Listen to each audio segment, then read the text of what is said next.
Yep. Titties and beer. Titties. Titties. Oh, titties. Episode 175, Titties and Beer. Just missing the titties. Just missing the titties. And Seamus. We got beer Carl, what up? What's up, Max, what up? What's up? Deck, what up, man? Thank you for tuning in. I know your time is valuable. You seen Decker lately? He's fucking jacked up, bro. Is he? We gotta get him back on the show. Yeah. He's like fucking lean and fucking Really? ripped. Yeah. Him and Shaymore are gonna come back Fucking Jack Shane's gonna be so jacked, dude. kicking our ass. Oh, man.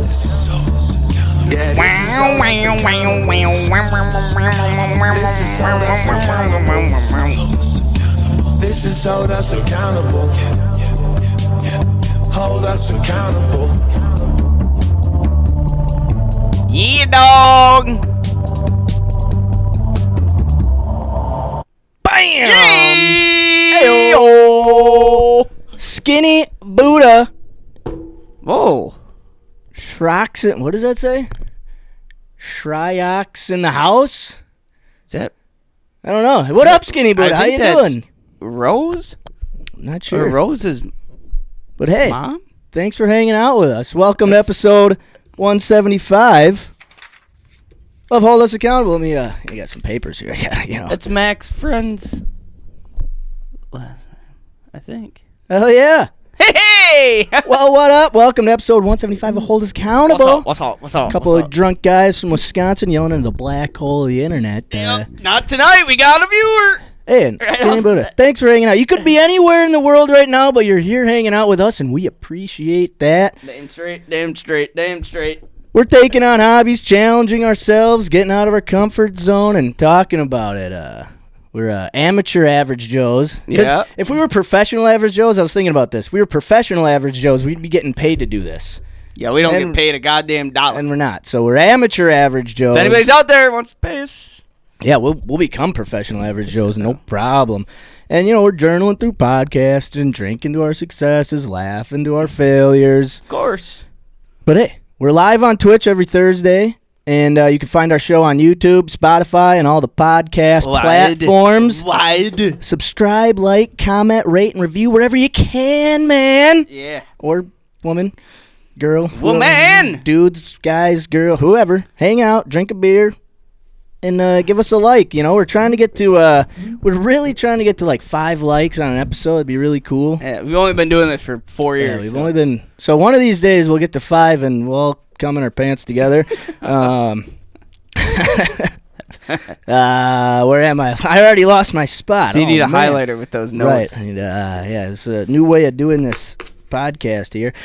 Check out some of our old shows. Andy was in the stew back in episode 172, 157, and a bunch of other ones. Doug Heim, 52. Oh, the greatest podcast episode of all time. Hell yeah. Episode 52.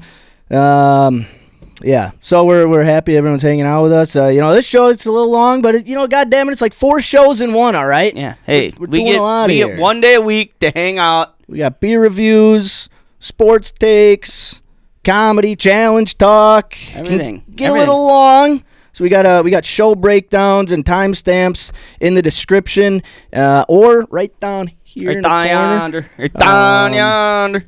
What do we got here? All right, that's about it. All right. Enough of that. Whoa! Oh! Taking Sorry. the stew down. Hold on. Sorry, bud. Hold on. I think we're all tangled up here. We're Tangled up worse than an octopus with a knot in its tentacles. That's about right. Worse than an octopus with a knot in its puss. You know what I'm saying? The old puss knot. But all right, enough of the housekeeping for the show. We always save the best for first. Yup! And holds accountable. Yep. This week is no different. This is episode 175. Beer of the week. Beer of the week. Ladies and gentlemen, Yeah. Yeah. Episode 175. We got something nice for you. you know what time it is. Baby, Guinness. Seamus Johnson, Andy, yo. We're not geniuses, but we drink Guinnesses. Guinness. Motherfucking beer. Yee dog, yee dog, yee dog, yee. Yes, sir. Yeah. I don't know how to do this. Oh. Let's start with a little drinkability. Would you drink it until you're feeling silly, G? I don't know how to do this. I think it's something like this. What's the probability you want to Oh. drink it again? Is it Ooh. good? Is it cold? How's it feel in your All right, I'll belly? give it a Is shot. it light, just right, or a little too heavy? And Now it's time to see how it chug. So it's chug, motherfucker, chug. Yeah. And are you really a fan of the color and the looks of the can in your hand? Is it plain? Is it groovy? Is it Oh. Cheers, motherfucker, it's the beer of the week. Yeah, it's the beer of the week. Yeah, motherfucker, it's the beer of the week. It's the beer of the week. It's that HUA fucking beer of the week. Why'd you look like that? Hold us accountable. Oh, mine's coming. Yours is doing it right. Mine's doing a thing. That's the right way to do it. Hit the pen, cause you must be this high. Ooh, beer so smooth. Grab me another, got me in the groove. Chug a lug, we a bunch of freaks. Them some good looking cans. It's the beer of the week. It's the beer of the week. It's the beer of the week. I said, yeah, dog. It's the beer of the week. It's the HUA fucking beer of the week. Yours Bud, looks Wild, awesome. Light, don't forget the Bush Light, long neck on ice. Damn, those cans are looking nice. Time to put these beers up to the test. And figure out which one's gonna taste the Best, best. cause we got pale ale, blonde tail, gonna weigh 'em on the scale. Blue moon, Oscar blue, who's Eat who? all. You can choose which one's gonna be the best for me. Score an extra point If it's in a couple clickety, it's a motherfucking beer of the week. yeah. It's a beer of the week. Let's see, yeah, dog. It's a beer of the week. It's a HUA fucking beer of the week. Now hand me a beer, let That's me suck nice. a little bit just to see how it feels. 1 can, 2 can, red a can, good-looking blue. beer. Maybe chug another if I'm in the mood. I drink him all day, Just to drink 'em all night. You can hold me accountable to Drink Busch Busch Light. Now listen in, listen up, let me tell you something. So chug motherfucker, get the party jumping. It's a beer of the week. I said, yeah. It's a beer of the week. It's a beer of the week. It's that HUA fucking beer of the week. Hell yeah. Hell yeah, motherfucker. Oh, man. Yeah, dog. What's up with that? Let me drink some beers Yeah. up in here. Yeah. Cheers, boys. Cheers, everybody. Crack one open yourself. Yeah. out there. Fuck. Have a beer with us. Have a beer, have a cold beer. Have some beer. beer. Maximilian, It's the beer of the week. what are we drinking? Long awaited. Whoa. We're not doing that. Getting ahead of ourselves. Long here. awaited. Oh man, the long-awaited. Can't believe we've never done Guinness. I know. I've always been, not gonna lie, always was intimidated by Guinnesses. Me too. I'm not a stout fan, but Yeah, I always thought it was that- super boozy, super heavy, super thick, and apparently it's not. It's really not. It's pretty tasty, but we're drinking Guinness. This is just the And the sailors say, Andy, what's up, dude? Andy. How you doing? What are man? you drinking, bud? I Continue. forgot to- Sorry. I forgot to put that out there. Yeah, so this is just their the original draft stock, and we'll talk a little bit about Guinness and the brewery itself. So let's talk about the brewery first before we get into the beer. So this is from the Guinness website. At this stage, you'd be forgiven for thinking the story of Arthur Guinness was a myth. But he was very real, and every pint served around the world is one more pint of his undeniable legacy. Arthur Guinness was the first in a long line of Guinness master brewers, and the craft of brewing at St. James Gate Brewery was handed down from generation to generation. Arthur himself most likely developed his passion for brewing from his father Richard, who was said to be in charge of brewing in the Calbridge estate of Dr. Arthur Price, later Archbishop of Cashel. Hell yeah. Somewhere. On December 31st, 1759, the man signed a 9,000-year lease on St. James Gate Brewery in Dublin. What the 9,000? fuck? Holy shit. Wow. I didn't think they could count that high back then. If that's not if that's not belief, we don't know what is. Okay, yeah. He really did believe in himself, I guess. He was like, I'm going to put down a 9,000-year legacy. You know what I'm saying? Andy, his little Crown. I was expecting a little glass of water. That's what That's fun crown. Hell yeah. Hell dog. yeah, dude. Hell yeah, dog. Fucking love that. Hell yeah, dog. All right. Where did I leave off? 9,000. Now we can see that his belief was a vision. A vision he saw before any of us were even born. His entrepreneurial spirit was on another level. Arthur Guinness was a philanthropist, a pragmatist, an innovator, a family man, and a fighter. Wow, I didn't know you could be all those things. The terms of the lease granted him use of a limited supply of water, and when Dublin Corporation tried to cut off the supply due to overuse, it's written that Mr. Guinness violently rushed upon them with wrenching a pickaxe from one of the... What? Come on. Mr. Guinness violently rushed upon them, wrenching a pickaxe from one and declaring with very much improper language that they should not proceed.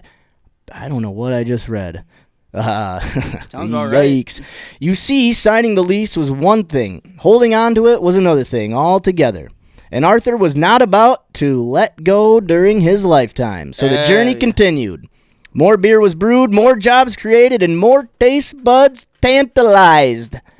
Salute you, Arthur, to the lease of life. Hell yeah. A little bit about the harp on the can. Oh, yeah. If you see the cover of an Irish passport, you'll see nothing but a harp. It's the official national emblem of Ireland. You'll notice the harp on the Irish coins, too. In fact, if you see someone tossing a coin in Ireland, you might even hear them call heads or harps instead of heads or tails. The design stems from the 15th century Brian Boru harp of the Brian. I don't know what the fuck I just read. A symbol that reflects Irish culture and arts. But it was Guinness that staked the claim on the harp first. By the 1860s, Guinness Stout was available all over the world, and the Guinness family were in search of a symbol that would firmly identify Guinness as an Irish product, and the harp was recognized as the symbol of all that was Come on now. great about Irish culture and heritage. I haven't read this much in a minute. Therefore, when the Irish Free State was created in 1922, the Irish government in turn had to position their harp facing the other way due to the trademark registration. If you're looking back at old Guinness memorabilia, you'll notice that the number of strings on the Guinness harp varies. That's because the design became more minimal over the years, losing the strings along the way since it first made its appearance on a Guinness bottle label in 1862. Woo! All right, okay, here we go. A designer called Gary Barney was an instrumental in the harp's evolution, having redesigned the harp in 1968 and again in 2005. Cheers, Gary, and if you're ever in Dublin, before you pop into the Guinness storehouse, slip into the Trinity College Library. Man, you got a lot of places to go, just hammered over there. You can see the real Brian Boru harp string, unaware of its own history. Or is it? Okay, that's enough about Guinness and the harp, and holy shit, Irish people love harps, I guess. And beer? And beer. And beer. Okay, let's now read about the beer itself. Oh, I gotta put I did this already. God damn it. Okay, now we'll talk about the beer. No, I don't want to be on your mailing list. All right. I need a drink of this. Yeah, take a drink, bud. Give me I'm almost halfway done. Holy fuck. Oh, it's like water. It's weird, dude. Yeah. That's interesting. I don't mind it. It's definitely... We'll get to it. Okay, my goodness. Can you just tell me a little bit about the beer? I love it, but I don't. Right? I want some more. I like it, but I don't at the same time. Well, beer, it's 4.1%, so it's not like super boozy like I thought it was. No, it's less than that. Guinness Draught, in fact, was only brewed for the first time in 1959 to celebrate the 200-year anniversary since Arthur Guinness signed his 9,000-year lease on St. James Gate Brewery. Good man Arthur, he clearly knew a good thing when he saw it. Okay, the aroma, hints of roasted coffee and chocolate. Yeah. Definitely getting that. Wide. Appearance, dark ruby red with a creamy head. Wide. Oh, Tommy, put your fucking pants up, you son of a bitch. Taste, smoothly balanced with bitter, sweet, roasted notes. 4.2% ABV. Frothy head. Don't gotta tell Tom twice. Yeah, that's you know. All right, well, we did that Yeah. one, so. Yeah, I was really trying to. I was hoping me this about would. fucking- Oh fuck! A year. Hell yeah! Whew! Yeah, that I just like. Oh, I don't know what. I think I blacked out there for a second. Reading so many words. Yeah, I tried to pick a beer to entice Shamo to come into the stew because I know he's Irish. That son of a bitch likes to dance, and I know he loves his stouts and frothy heads. So, I got this, hoping he'd be able to come join us in the stew today, but he is busy being a grown up still. So doing Kim, grown-up if that's things. you, I believe it's you. What are you, guys, drinking tonight while you watch? Yeah, Andy's drinking some Crown. I like that. Fuck yeah, that's Irish or something. I don't know. Irish, I don't know. But yeah, we're drinking Guinness, man. We dipped into the stouts last week, and we're back into it. As we said, we wanted to try Guinness last week, so god damn it, we're trying Guinness. Oh, I farted, dude. It smells so Whew. Do you smell it? Yeah. I'm so sorry. That's Panda House or whatever. That's right. I got this chocolatey coffee aroma. Don't breathe into it. Oh, my ass smells so bad.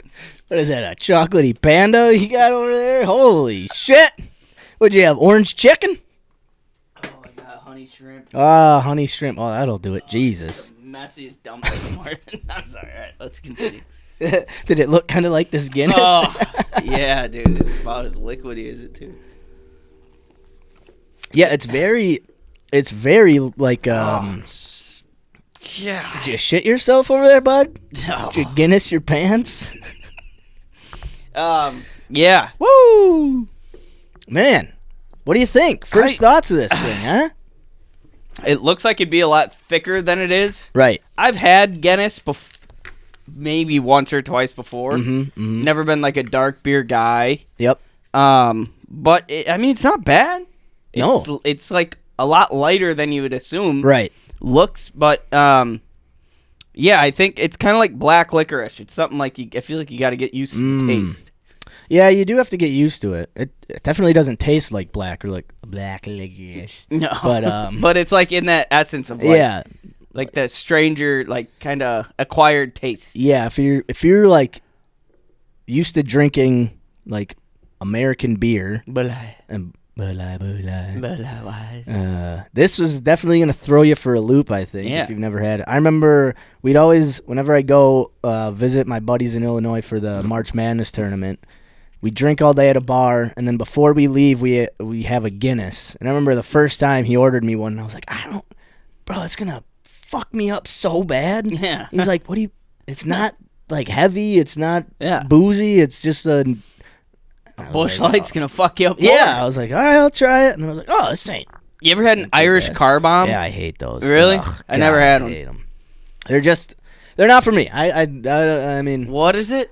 it's I think it's a Guinness, or it's like a Guinness, a shot of Jameson, and then Irish, then Bailey's. And you Yeah, drop it in and or wait, is it just Guinness and? Bailey's. Hold on, let's look this up so I don't sound like a fucking more of a moron than I already sound like. Fucking lame. Irish car bomb Julio. Jake thought it was funny. Irish car bomb, also known as Irish Slammer or Dublin Drop, is a cocktail that combines Irish whiskey, Irish cream, and Irish stout. Yeah. Oh. Okay. So yeah, oh god, I don't like it. The Irish cream always like congeals and fucking Ugh. Andy's gonna have a couple this weekend. Carb bombs for the gentlemen. I'll be having a few myself, 1 or 2 this week. Hell yeah. Good for Andy, you, Andy. you're a big car bomb guy. Oh, not for me. I want to try one. Yeah, I mean, My coworker, he swears by them. He's like, they're good if you get them down quick. the only time I've ever seen my buddy Rich puke in college was when we would do Irish car bombs. Really? Yeah, because he's not a... But we would do them on St. Patty's Day because it's fucking St. Patty's Day. Yeah. He'd always puke, but I don't know. Could be the 48 beers that Yeah. he had beforehand. And then it's just like this milky liquor that congeals on top, and you're like... St. Patty's Day! Cakes and eggs, baby. But yeah, maybe it's the eggs and beer at 6 in the morning. Best. that, I can't wait for St. We should do an old-fashioned St. Patty's Day this year. Yeah, what day does it fall on this year? It's the 17th. Oh, that is a fucking that's a Monday. Are you serious? Yeah. Oh wait, no, wrong month. It's a Monday. Yep, it's a Monday. Oh. It's a Monday. Monday. Monday. I'll take off. Monday and Tuesday.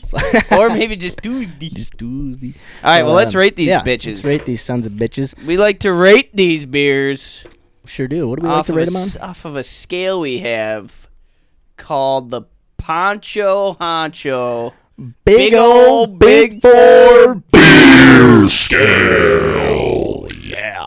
And this scale is drinkability, probability we drink it again, chugability, and attractability of the can. hell yeah, dogs. Now Guinness is we'll get to that when we get to the attractability.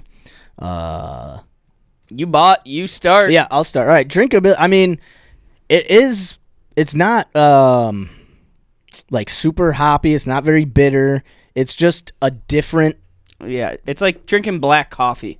Yeah. Yeah. You really got to get used to it. And I like black coffee a lot more. yeah, it doesn't, a couple sips in, doesn't take you long. The whole beer in, I tell you. The other thing, this is it's nitrogenated for smoothness, so it's not like carbonated. It's a different type of like fizziness. A little smoother. Yeah, it's nitrogenated. Yeah, I don't know, fucking I should have looked that up earlier, but we'll get to it. Yeah, drinkability. Drink. It does go down smooth. It looks really good, like appetizing. It's one of those things and it does smell good too. It looks like a coffee, like with cold foam on top. Oh, let me get another sip. God, I gotta have this when I wake up in the morning. Yeah. I'm gonna say, let's say, come on. All right, here we go. I'm gonna say a 7.67. Ooh, okay. Yeah, it's good. It's pushing. There's. I like it, but I do like a beer that's got a little bit more carbonation to it. I don't know. It adds something to the mouth feel. Yeah. Yeah. This I is like very liquidy. It feels like water. It is. I like it. It's a tough one to rate because it is. It's like we really have never drank anything quite like it. I don't drink this kind of beer often. First of all, stouts and nitrogenated beers are like it's their. I heard you thing. gotta have a Guinness from Ireland. I've heard that as well. It's like it's better or something. I guess it's better, but I'll give this a 7.52. 7.52. 7 point Clay Matthew. All right. Mike Vick Matthews, baby. All right. Nitro beer represents a unique category in the world of brewing where beer is infused with nitrogen rather than carbon dioxide. This infusion process brings a complexity to your beer that's meant to improve the texture, taste, and appearance. So there you go. Nitrogen instead of carbon dioxide. All right. Don't you need... You expel carbon dioxide, so... That didn't work. I got it. All right, probability I'd drink another. I would, I mean, it's so smooth. It really is smooth. It's just you got to get used to the initial taste of it. Yeah. And the feel of it is different than any beer. I feel like if I drank have. this for a week straight by Friday, I'd like it a lot. Yeah. You'd almost be like, I only want to drink that. Could be my weekly challenge. Ooh. A different nitrogenated beer every day. Or just Guinness. Why venture out too much? Come on. Stick to the tried and true. If it ain't broke, don't fix it. So I'm going to say 7.89 probability I drink another. I like this. I would definitely drink another one. But yeah, there is definitely something that the nitrogen in the beer is definitely throwing me off a bit. It's like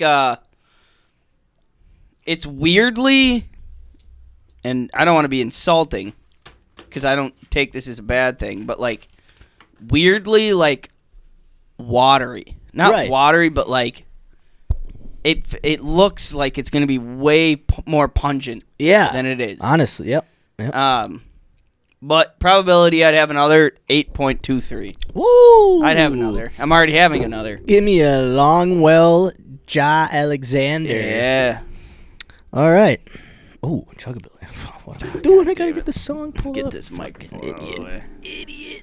All right. Okay, on to the best part of well, sometimes it's the worst part, but we'll find out what it is put today. This to the bottom.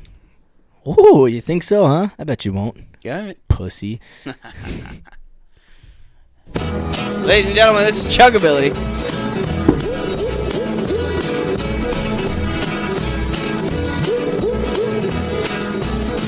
Chug-a-lug, chug-a-lug. Make you wanna holler. Howdy ho! Bird, you oh, he did it! Good for you, bud. Chug-a-lug, chug-a-lug. Great wine in a mason jar. All right, gotta grab another one quick. Oh.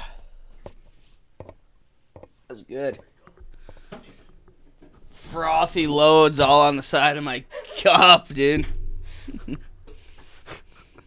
Froth cup. Did you have beer in that, or? Excited to see it. Or is that? I'm not gonna say it. We all know where I was going. Hey, no. Whoa. Oh.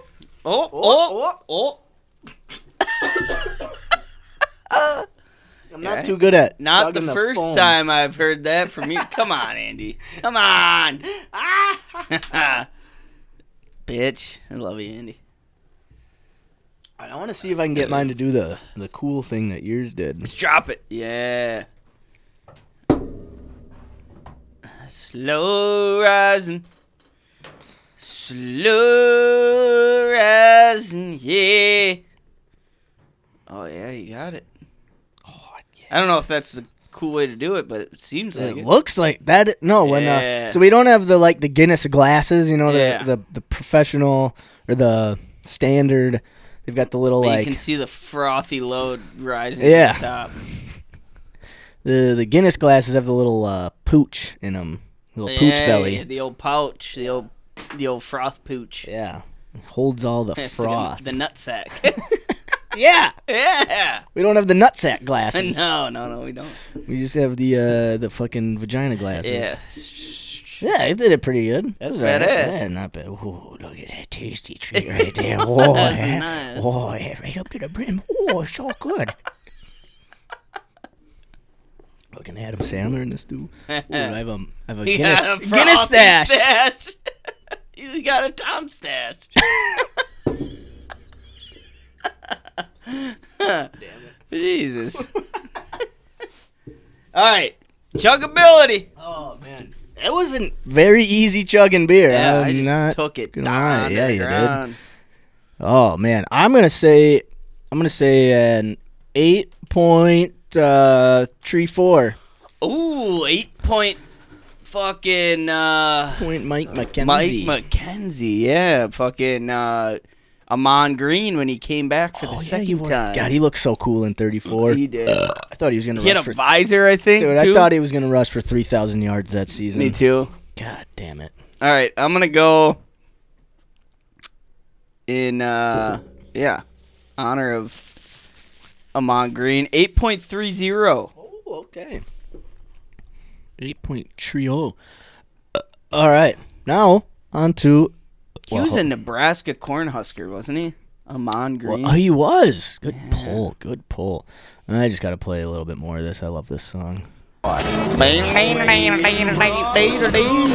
a friend of mine after class. Me and him and this other fool decided that we'll drink up what's left. Chug-a-lug, so I help myself.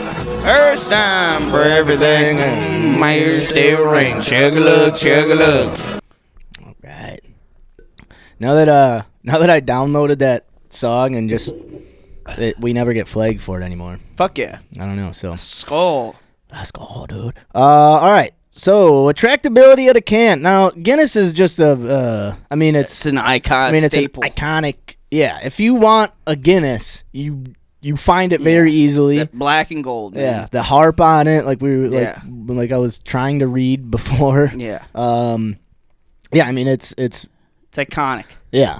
So, I mean, if you've never heard of a Guinness, you would probably find. I don't know if you wouldn't pick it out very easily. I don't know. I mean, it just says Guinness really big on it. But yeah, if you're new to, if you've lived under a rock for the past 200 years and you're, hey, I want a beer. What is this? I don't know. You probably get overlooked. But because of how iconic it is, I mean, Christ, it's probably like an 8.59, I think. It's clean. The harp is a good-looking symbol on there. Yeah. Love the font, and a little bit about the beers on there. It says 4.1 ABV on there. So it's got some info. Yeah, I like it. I mean, I think like it. It's so classic. I'll give it a 9.5. Woo! So classic. It's just, it's iconic logo. Yep. Icon of beers. All right. Woohoo, we got ourselves a tasty treat here.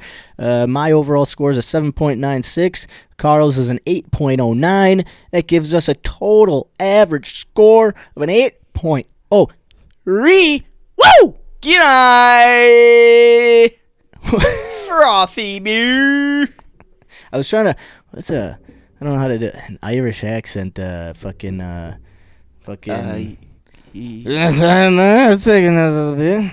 Yeah. They're just drunk. That was good. Can Can you do a drunk Irish Barack Obama? Now, if you are going to drink a beer, Guinness is the way to go. It's black, like my skin. It's frothy, the way Tom likes his cum. All right. Hit the outro. Shit, I gotta find it. God, Fuck. Tom does love some Barack Obama. Frothy load. All right, that Frothy frothy load, yeah.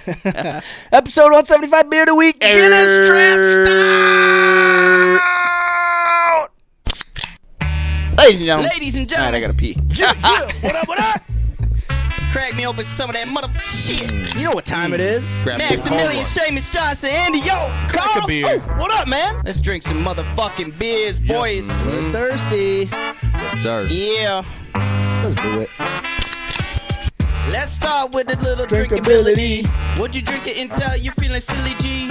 On a scale, yo, from 1 to 10, what's the probability you want to drink it again? Is it good? Is it cold? How's it feel in your belly? Is it light, just right, or a little too heavy? And now it's time to see how it slugs. So it's chug, motherfucker, Chug, motherfucker, chug! Yeah, and are you really a fan of the color and the looks of the can in your hand? Is it plain? Is it groovy? Is it awfully sleek? Cheers, motherfucker, it's the beer of the week. It's a beer of the week! It's a beer of the week! It's a beer of the week! It's a HUA fucking beer of the week! HUA, hold us accountable. We in the stew, it's a carnival. And before the rides, we drink Busch Light. Hit the pen, cause you must be this high. Yep. Oh, beer so smooth. Grab me another, got me in the groove. Chug a lug, we a bunch of freaks. Them some good looking cans. It's the beer of the week! It's a beer of the week! It's a beer of the week. It's a beer of the week. It's a HUA fucking beer of the week. Budweiser, Bud Light, don't forget the Busch Light. Long neck on ice, damn those cans are looking nice. Time to put these beers up to the test. And figure out which one's gonna taste the best. Cause we got pale ale, blonde tail, Gonna weigh 'em on the scale. Blue Moon, Oscar Blue. Who's who? You can choose which one's gonna be the Best for me. That's gonna be Score gross. an extra point if it's in a couple. Oh my god. It's a beer of the week. Look at that froth. It's a beer of the week. It's a beer of the week. It's a It's a HUA fucking froth of the week. Tom would bust down some doors to get that beer. Let me suck a little bit just to see how it feels. 1 can, 2 can, red can, blue. Maybe chug another if I'm in the mood. I drink 'em all day just to drink 'em all night. You can hold me accountable to Drink Busch Light. Now listen in, listen up, let me tell you something. So chug, motherfucker, get the party jumping. It's a beer of the week.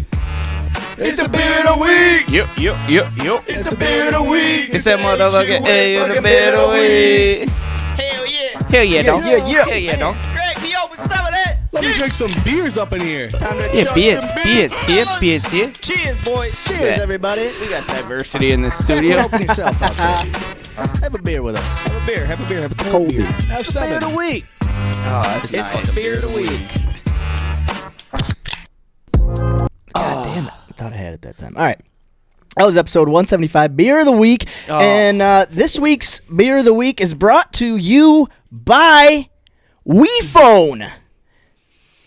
WePhone. We know you're sick of the daily bombardment of notifications. Ping, another pointless email. Ping, another group chat. Ping, another text. Ping, another Snapchat alert. Ping, another Instagram notification. It's too much.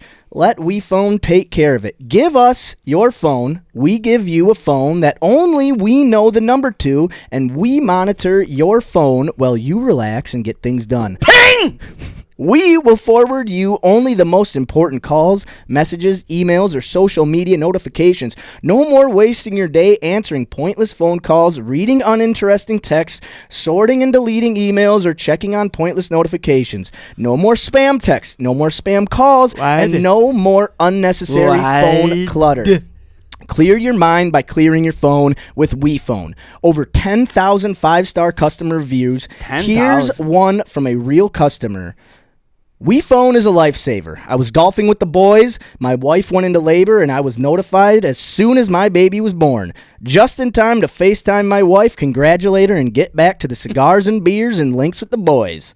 The best part about WePhone is our discretion. Only we will know that we have your phone. No need to alert your provider or cancel your phone plan. You pay us a yearly fee. We will pay your phone plan for you, and we will even look to find you a better plan while your phone is with us. It's a win-win all around. Go to wephone.net/HUA or use the promo code WeHUA for 6 months off your first year's subscription, 10-year contract minimum subscription to qualify. Thank you, WePhone. We appreciate the frothy draft Guinness beers. Hell yeah. Whew, man. Wow. I guess we're professionals now. We are getting paid. That's nice. Good ad read. Hey, man. Clean. Ping. Ping. Sick of those, man. Ah, me Sick too. of those. Sick of my wife going to labor and I'm trying to fucking hit a goddamn chip shot. It's like, don't you, come on. You know I'm golfing. Why are you calling me? I hit a hole-in-ones coming once a lifetime. You know, these kids. Have as many as you want. Fucking bitches. Ping, ping, ping. Sick of my phone vibrating and fucking ping, ping. All right, that's WePhone. I use it. You should too. Best all thing right. I ever downloaded or got. Should we give Andy a call and talk some? Yeah, we should probably talk to some this sports. asshole. Andy, pucker up, bud. We're gonna call you. Ohio State won. Look at you. Oh, Jesus. What's up? God.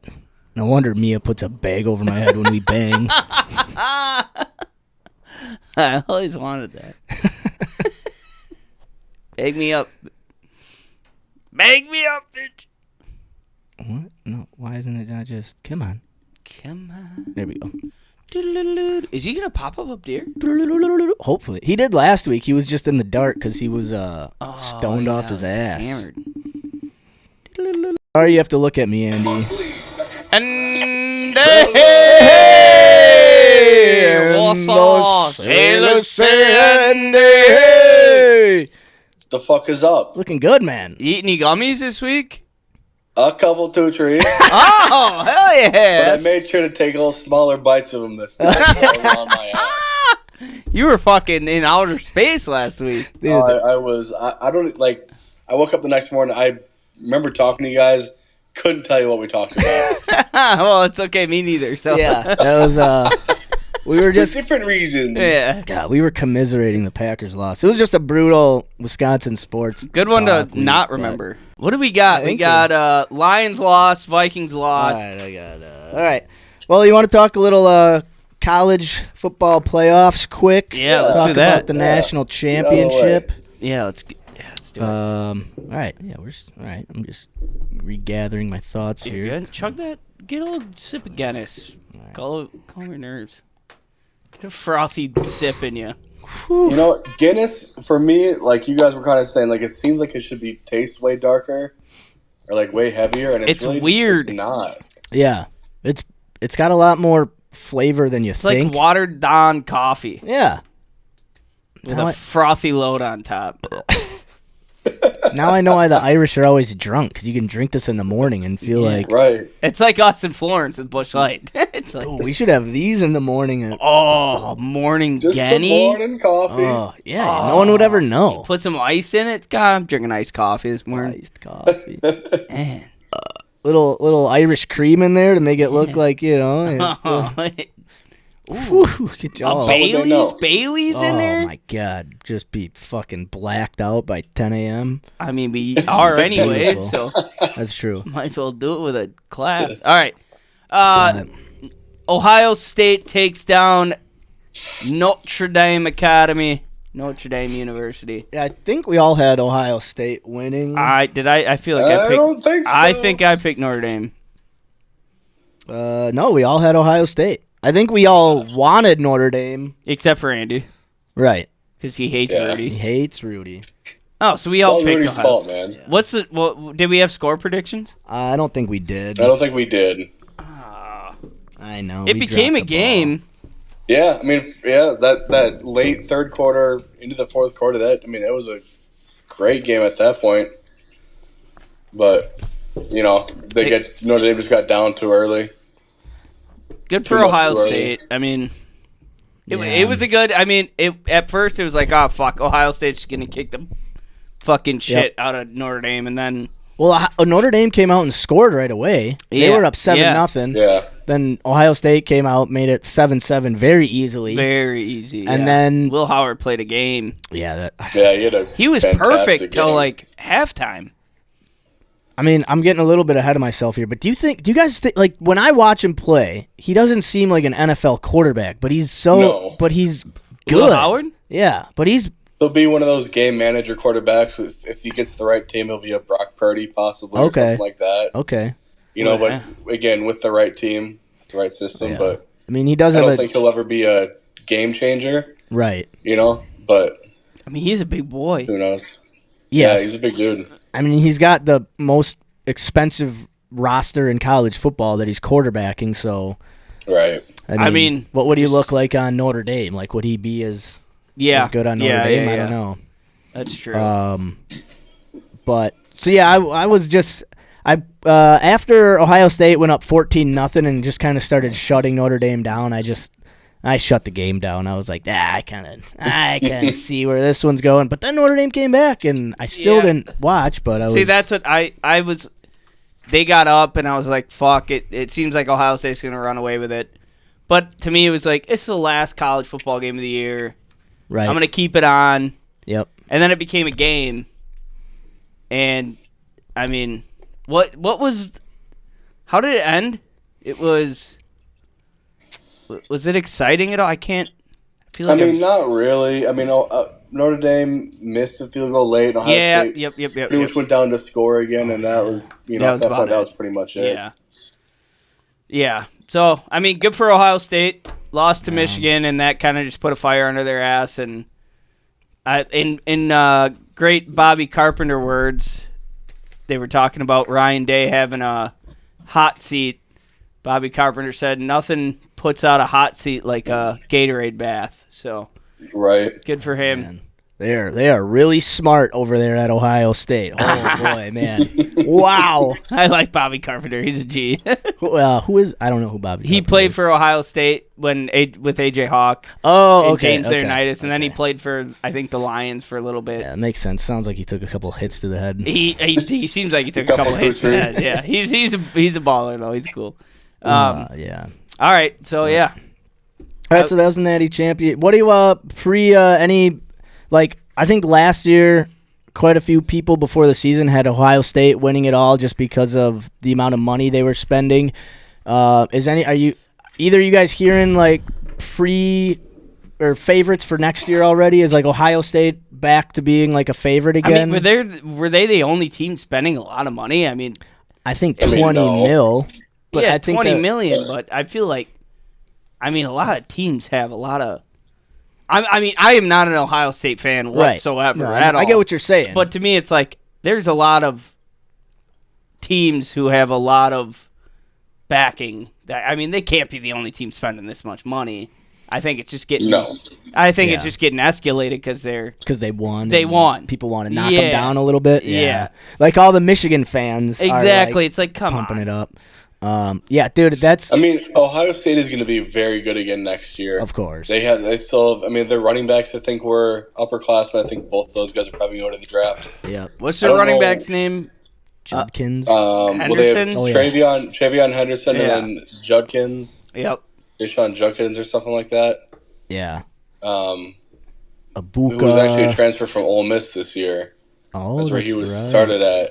Ooh, hey. One thing I was looking at next year, Boise State plays Notre Dame. Get out of here. At Notre Dame.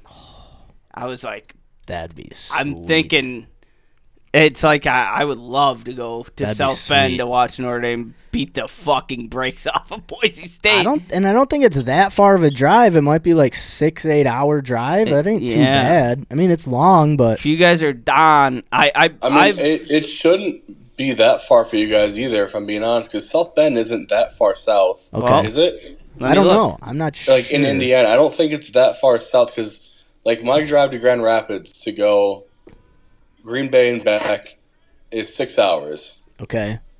And like once I hit Indiana and get to the point like where South Bend 4.5 hours. Oh. Yeah. 4.5 hours. To get to South Bend? To South Bend.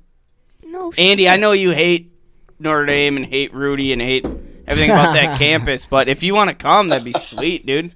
No, honestly, it'd be sick. I like the Notre Dame campus does seem cool. The stadium is very historic and all that shit. Like, I don't hate Notre Dame. I'm not. I don't know. Fan, you were kind of talking about that last week. Rudy's a bit. Dude, for me, it all depends on Notre Dame's coach. Like when they have a coach that I fuck with, like I don't mind Notre Dame, but when they got like a Brian Kelly, whatever, like I like Marcus Freeman. I like him too. I think he's an Ohio State alum. Yeah, he was an Ohio. He played at Ohio State. Yeah. Yep. So I don't even give a fuck about. I just want to see South Bend. I want to see. No, I feel like to me Notre Dame seeing that stadium is kind of like probably maybe people seeing Lambeau or Wrigley or you know what I mean. It's like touchdown. I want to see. I want to see touchdown Jesus. I want to. It all spans from me watching Rudy 8 million fucking times, but it's like to me it seems like a hardworking blue collar stadium kind of town like Lambeau is. Dude, when are you gonna get a Rudy jersey? You got to get a Rudy jersey, man. I should. You should. I kind of want that jacket that Pete gave him before Pete fucking blew up in flames. That's probably fake, according to Andy, but I don't know. I don't know though. People. I don't know, man. Yeah, his friend probably died of cancer. Who knows? Not fiery flames. Back to your original question. Notre Dame is going to be very good again next year. Yeah. Well, Riley Leonard he's gone though, right? He'll be gone, so it'll depend on their quarterback play, but their O-line, they're getting some studs in. I know that for a fact because there's 2 guys from Wisconsin that have both committed there who are 4 stars. I know they have like 2 current offensive linemen that are 4-stars from Wisconsin. Jeez. That Wisconsin couldn't get. Like I think their O-line for the most part is, from what I am understanding, and their running backs, receivers are. They got a tight end still, from Notre Dame. Right. Yeah. Committed. Still, like, I don't think draft eligible yet, or like probably going to stay. I mean, I don't really know much about their defense, but just knowing like from what I've picked up and they're in the playoff, it seems like they're going to be very good again. They're not losing too much. Ohio State's going to be good every year. I'm curious about Oregon because they're losing their quarterback. Yep. Great coach. Yeah, Dan Lannon. I love Dan Lannon. But they're losing their quarterback to the draft. They'll be losing 1 or 2 of their top receivers. I mean, it's Oregon. Oregon recruits very well. So I'm sure they'll be good again. But I was kind of upsetting the way they lost to Ohio State. Was like the way like that team had fight and Dan Lannon. I love him as a coach. Yeah. He's hyped. Like he's regular season coach. Yeah. And I mean, Boise State almost beat him. They did. Yeah, watching them just get their fucking teeth kicked in. It was like watching the Lions get their teeth kicked in by the Commanders. Yeah. Which was awesome. Beautiful. I can't imagine how great it was for you, Andy, being around all those Lions fans. We'll get to that. We'll get to that. Yeah, we'll get to that. Yeah. We got plenty to say about that. All right, so that's the Natty Championship. Anything else about the game? There was I kept seeing gifs of just some bullshit roughing the passer call they had against Notre Dame, where he just kind of like shoved Will Howard, like one hand pushed him after he threw a little dump off screen. They got 15-yard penalty. I'm like, what, do we got the Chiefs out here? Patty like, Mahomes, like, what is this bullshit? That's another fucking thing. That shit kind of pissed me off. But other than that, I mean, Ohio State they won. They deserved to win that game. So good for them. The freshman receiver that Ohio State has. Yeah. Oh my God, dude. Smith. Yeah, he is a dog. He's a stud. I'm gonna watch a couple of games earlier in the year, like when they played like Michigan State, and then another one of their games where he just had some insane one-handed catches, like up over on top of guys. Like he's gonna be a dog. Dude, how wild would it be if the NFL, like, you could draft players as like freshmen and like you, once they become draft eligible, you get them. I feel like the wide receiver, like you're signing them to the minor leagues. Like they're in your system. Yeah, that would be kind of fucking sweet. That'd be crazy. That would be sweet. Would you have like an eligible amount of draft picks each year extra? Like, let's say a team gets 4 extra draft picks per year to go into the college game, and then how would that work? Because that could be interesting. Yeah, my thought was just like, if you want to use your first round pick on a sophomore, freshman, or whatever round pick, like you can do it, but then like you don't obviously get that pick until he's eligible.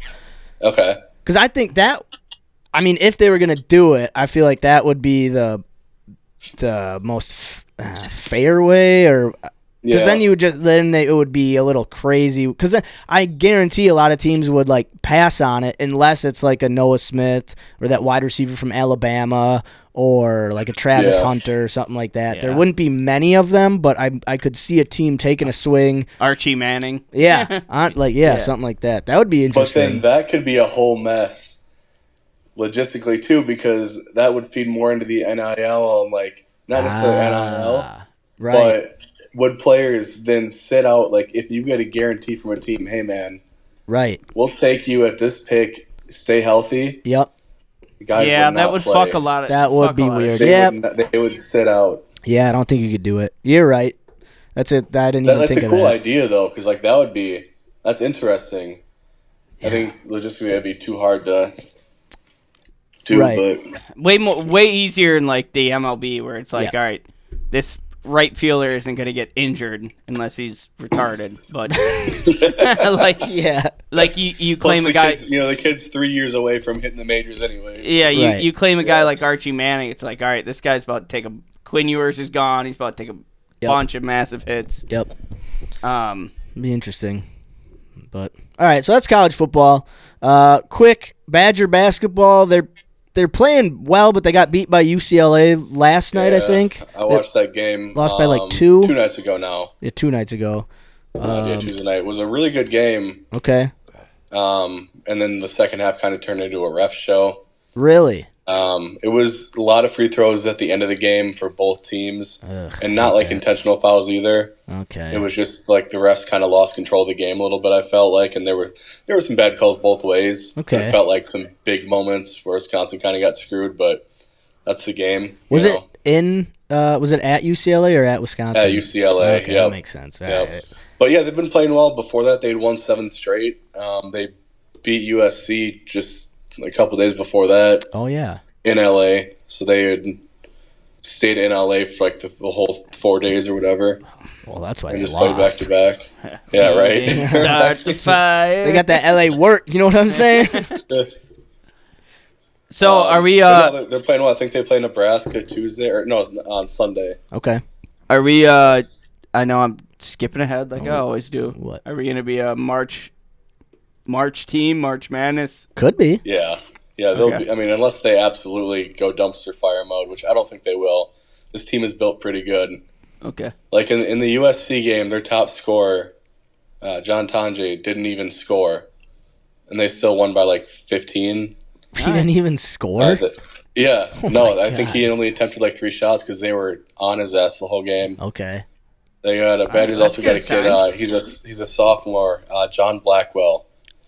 His dad played at Illinois in his college days back in the day, and this kid's averaging like 16 a game right now, but in college or in conference play he's averaging like 19 a game.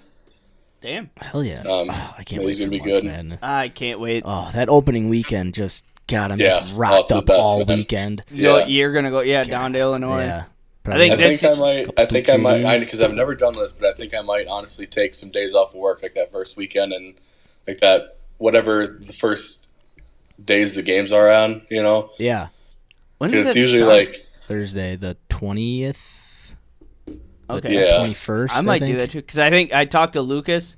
Yeah. And I think we're gonna set up like 5, 6 TVs in his basement. Hell yeah, dude. And just ball out. We'll play have one TV on like Nintendo Switch so we can game a little bit, and then like Hell 5 TVs on basketball. Dude, and just, it's the That'll be best. Oh, gambling. Oh man. yeah, I'm gonna gamble hard. I don't know what I'm gonna gamble on, but it's gonna be like my no way parlay is just fucking boom, boom, boom, boom, boom. hell yeah. God, I love Lose so much money. I can't wait.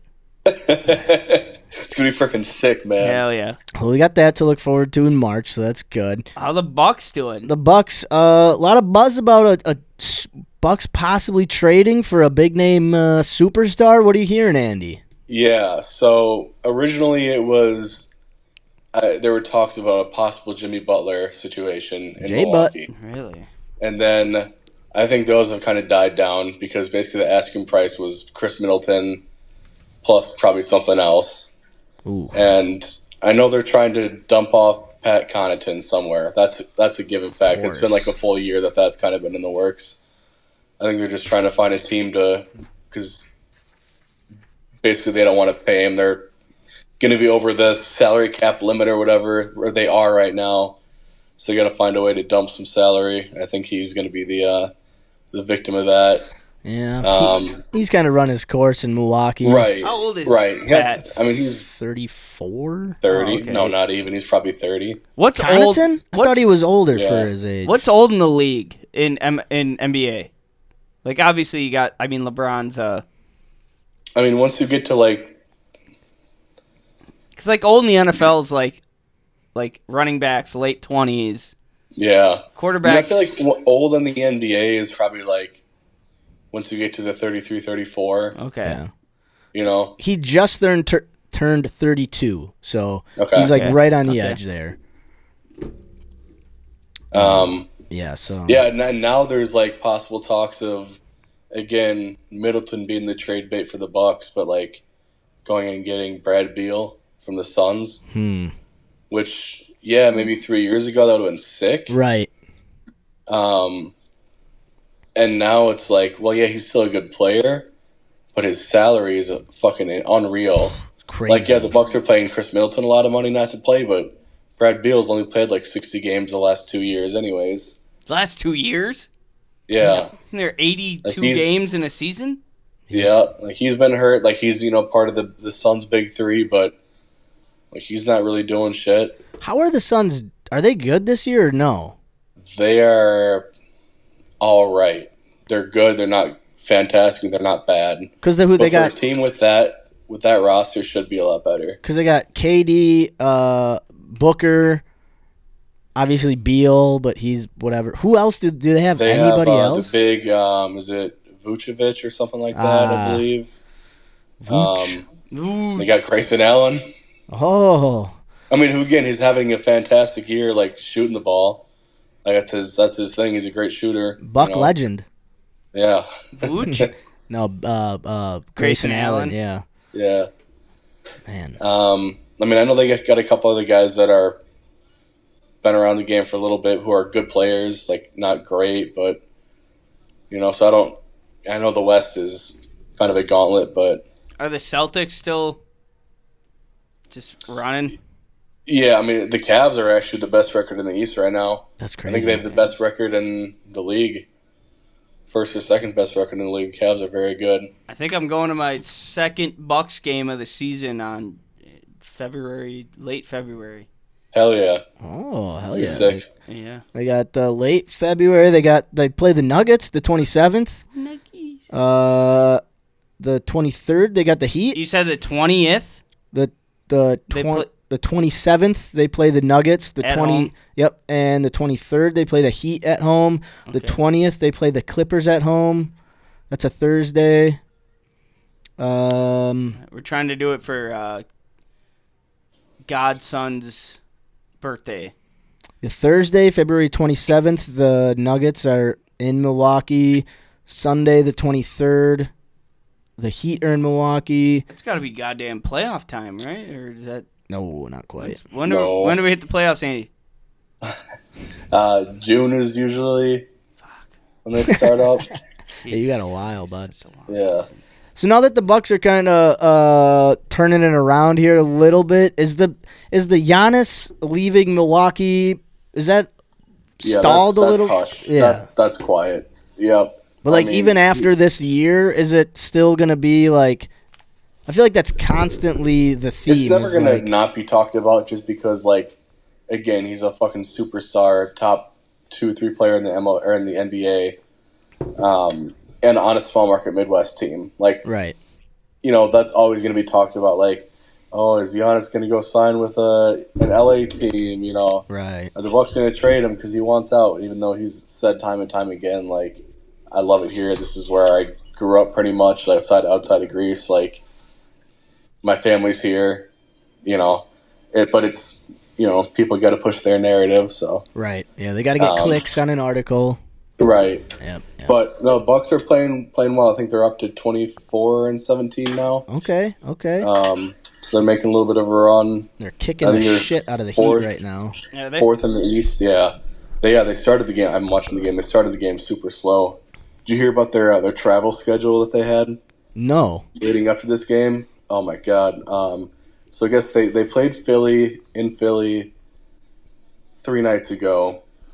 They were supposed to play New Orleans last night in New Orleans. Oh, but the snow. After the game in Philly, they went right to New Orleans. Okay. Got in their hotel there for a night. Got the game canceled last night. And then this morning they flew out of New Orleans once the snow cleared or whatever there, and then they got back to Milwaukee 3 hours before the game tonight. They pushed the game back an hour, and the guys were getting to the stadium, getting to the arena 2 hours before the game, fresh off a flight. Yeah. God damn. Dude, you know who's one of my favorite Bucks? Who's kind of sometimes he's got a big night, sometimes it's kind of quiet, but. Dude, I love Gary Trent Jr. Yeah, oh my God. He's had some clutch moments so far. He's having a good night so far tonight. Dude, this guy, he's only 26 years old. He's 6'5". He's, what is he, a guard or he's a guard, right? Yeah, guard. Guard. But, man, I think that's a guy you got to, he's young enough where it's he's a good piece. Yeah, he's a sharpshooter, man. He'll shoot the lights out. There have been games where he's kind of quiet all night, and then all of a sudden, third or fourth quarter, he'll have like 5 threes or some shit like that, you know, and just just puts it away. Or he'll have his minutes early. Like AJ Green right now is out for the Bucks. He's been out like the past 2 games. Nothing serious, but it feels like him and AJ Green. It's like either one of the two of them. Each game, it's like, well, if it's not one, it's going to be the other, and they usually figure it out pretty quick which one is on. Is AJ Green the white boy? Yeah, Derry Bird. Derry Bird. Oh yeah, dude. Where did we get Trent from? I know he's out of Duke, but like, where was he before he was with the Bucks? The Raptors. Ah, okay. Raptors, and then Toronto Raptors, and then Portland. Ah, okay. Maybe it was the other way around. Sure. But Dame played with him in Portland. Okay. I know that, so I think Dame kind of pushed for him was trying to get him to sign with Milwaukee, and he did on a pretty much a minimum contract. Dude, they should sign him. Kind of improve it year, and he's Is dude still our head coach?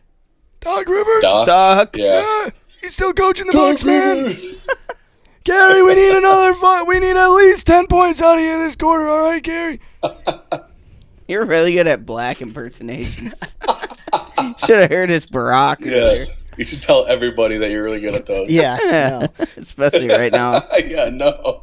Now, when I'm watching the Bucks, I love watching Giannis play. He's not shooting many threes this year, which is good for Giannis.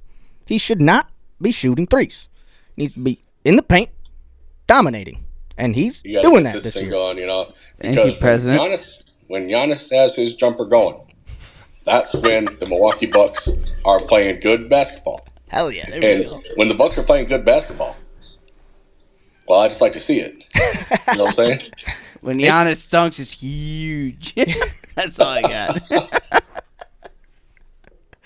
I don't got no impersonation. All right. Anything else with the Bucks before we move it along to NFL talk?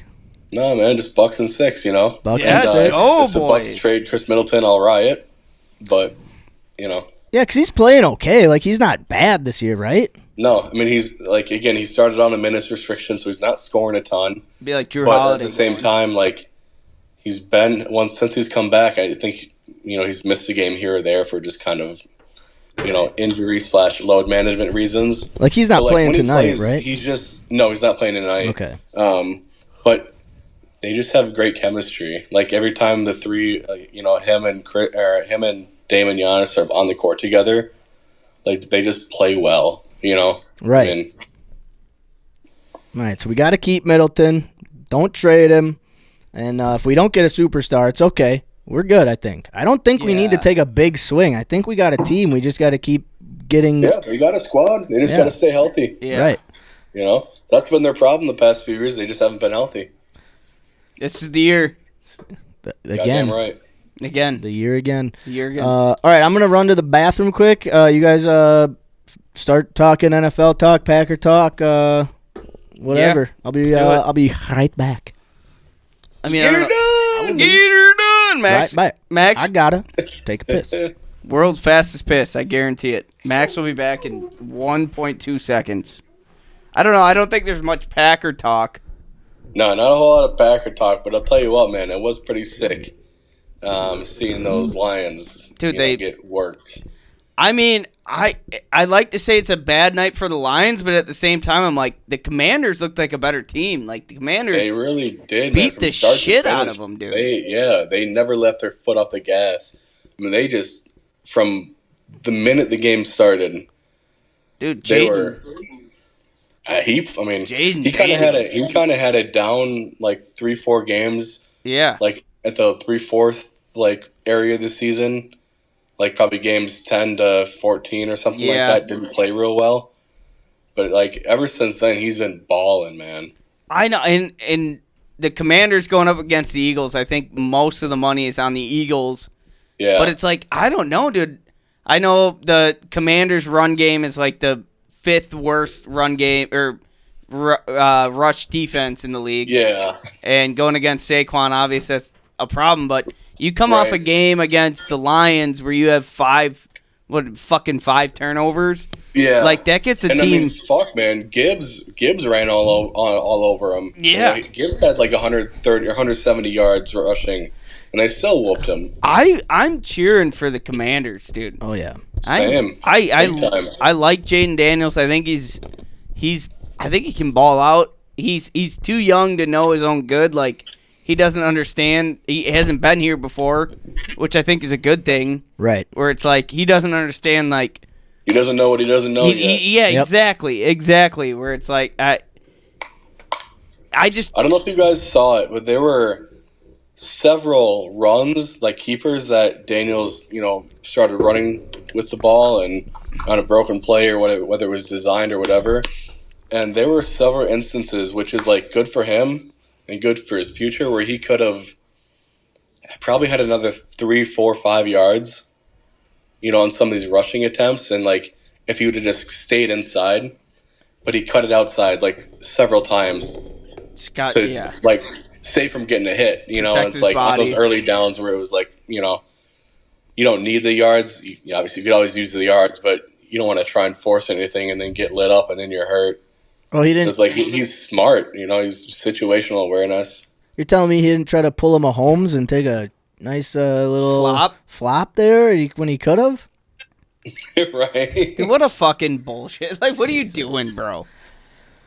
I'm really close to, like, I don't even know if I'm going to watch the games this weekend because I know I know the Chiefs and Eagles are going to win. I know they're going to win. Mm-hmm. I'm rooting very hard for the Bills. Yeah, I want a Bills Commanders Super Bowl. Eagles Commanders. It's like, yeah, I want the Commanders to win, but if the Eagles win, it's whatever. But like the Chiefs, I'll tell you what, as long as the Chiefs don't win, man, like I don't care if it's Eagles, Bills, Commanders, Bills, like that. Either of those games would be fantastic. I don't. I can't, man. I can't do the Chiefs. We're gonna do the Chiefs. It's gonna be the Chiefs. The Chiefs are gonna win. Mm-hmm. I'm sorry, Max. I'm farting. It's disgusting. Well, just don't get up out of your chair.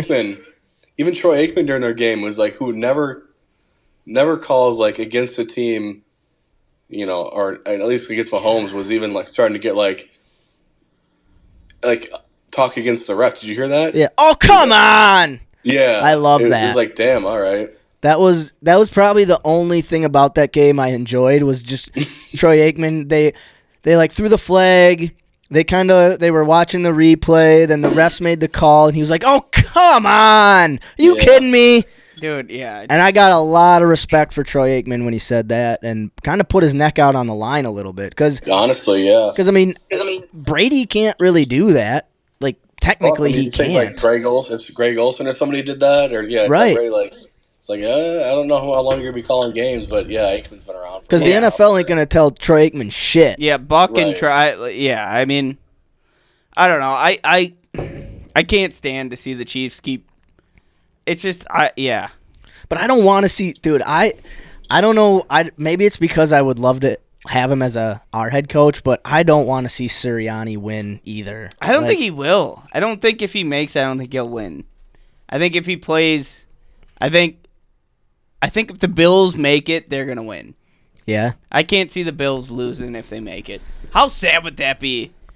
They went, dude. The Bills. That's the craziest thing in the '90s. They went to 4 Super Bowls in a row. And then Don Beebe left the Bills, went to the Packers, and won a Super Bowl the next year. That's Wisconsin making it to 3 straight Rose Bowls in like the early 2010s or whatever, like the late 2000s. And every time you make it to every Rose Bowl, we're like, yeah, we're gonna lose. Yep. Yeah. Well, and I. Yeah, but. Sorry, Andy. Go ahead. I was honestly not even going to say anything. Yeah, I was just going to say I don't think it's rigged. I don't think whatever. Yeah. But the NFL is getting to the point where it's starting to feel like the WWE. Yeah. It's getting to that level where it's like you can almost see the storylines being writ before they're written. Yeah. And you just kind of know what's coming. And, I mean, God, that game with the Texans was just And then, so that Absurd. game sucked, right? That was crazy. All the hits on Mahomes and whatever. Dude, that roughing the passer when he didn't even get hit. The other guy just hit his other teammate. Right. It's like, come on. And then you watch the Bills-Ravens game, and Lamar Jackson is taking hits out of bounds. He's taking shots. He's getting smacked. Even the Lions game, when Goff got lit fucking the fuck up. concussed, and they didn't call it, which I get it because it's. I mean, he was a defender at that point, but like, if that was Patrick Mahomes, that would have got called. Game's over. And it's like they're using all this replay assist stuff this year, which is I think it's great. Right. Like, get the call right on the field so that you don't have to challenge or whatever. Even though it's burned the Packers a couple times, like, I think it's awesome that they're doing that. But like, then to be able to not use it in a situation like that, where it's like, all right, well, he clearly didn't hit him out of bounds, or he clearly didn't, make forcible contact to a guy's head, but rather to his own defender, his teammate, whatever. It's like, what's the point of not being able to use it there? And I get it, I guess, but. And there was some sports talk shows that were bringing up the fact that was like, you can't, going back to the Texans-Chiefs game, if you're the Texans, obviously you feel like the game was against you, but you can't be letting C.J. Stroud get hit that much and blah, blah, blah. Mm-hmm. He took sacks, he got hit, he got pressured. And in my head, I'm like, yeah, but if Mahomes got hit and pressured and smacked around that much, he would have got a flag on one of those hits. Yeah. Like, did C.J. Stroud get any personal foul calls against him? Did he get any? No, but he took more hits than Mahomes. So it's... Makes you think. And they went back and looked at it. Mahomes has gotten the most personal foul calls against him than any other team in the league, like by far. So when people are like, well, if you're the Texans, you gotta protect C.J. Stroud. You can't let him get hit that much. Okay, but if Mahomes got hit that much, a couple of those would have been penalties, and I mean they were. So I don't understand you can't let C.J. Stroud get hit that much. Well, why? Like, it works for the Chiefs to let Mahomes get hit, quote unquote. With Mahomes, him doing that flop. It was like, come on, dude. So what are you? glad they didn't Come call on, that. what are you Think doing? of how much respect that lost. You're too good to be doing that. Right. Like, don't. And it was so obvious. One of these games, we're just gonna see somebody pop him. I hope hard out of bounds early in a game. I hope he doesn't get hurt long term. Like that, and that's the thing. Like, but I want to see him roll out and get fucking smoked. Helmet to helmet. See it happen, but it's gonna happen. I want to see it so bad. He deserves to get a fucking helmet to helmet, just decleated, knock him the fuck out, and somehow not get a concussion. I hope he doesn't get a concussion. But like, the Bills are scrappy, man. Too. They play hard, so he might take. Like, because the Bills were hitting Lamar Jackson hard. So yeah, but that's the thing. The Bills know going into this. They're like, all right, we're playing against the refs. Yeah. We can't hit them like that. But, I hope. Yeah. They fucking bury him into the ground. And I hope he doesn't get too hurt. I don't want a concussion. Just hurt enough to not play in the Super Bowl. He just has to miss a few plays. But tear his ACL. Put a helmet into his ACL. Don't fuck his mind up.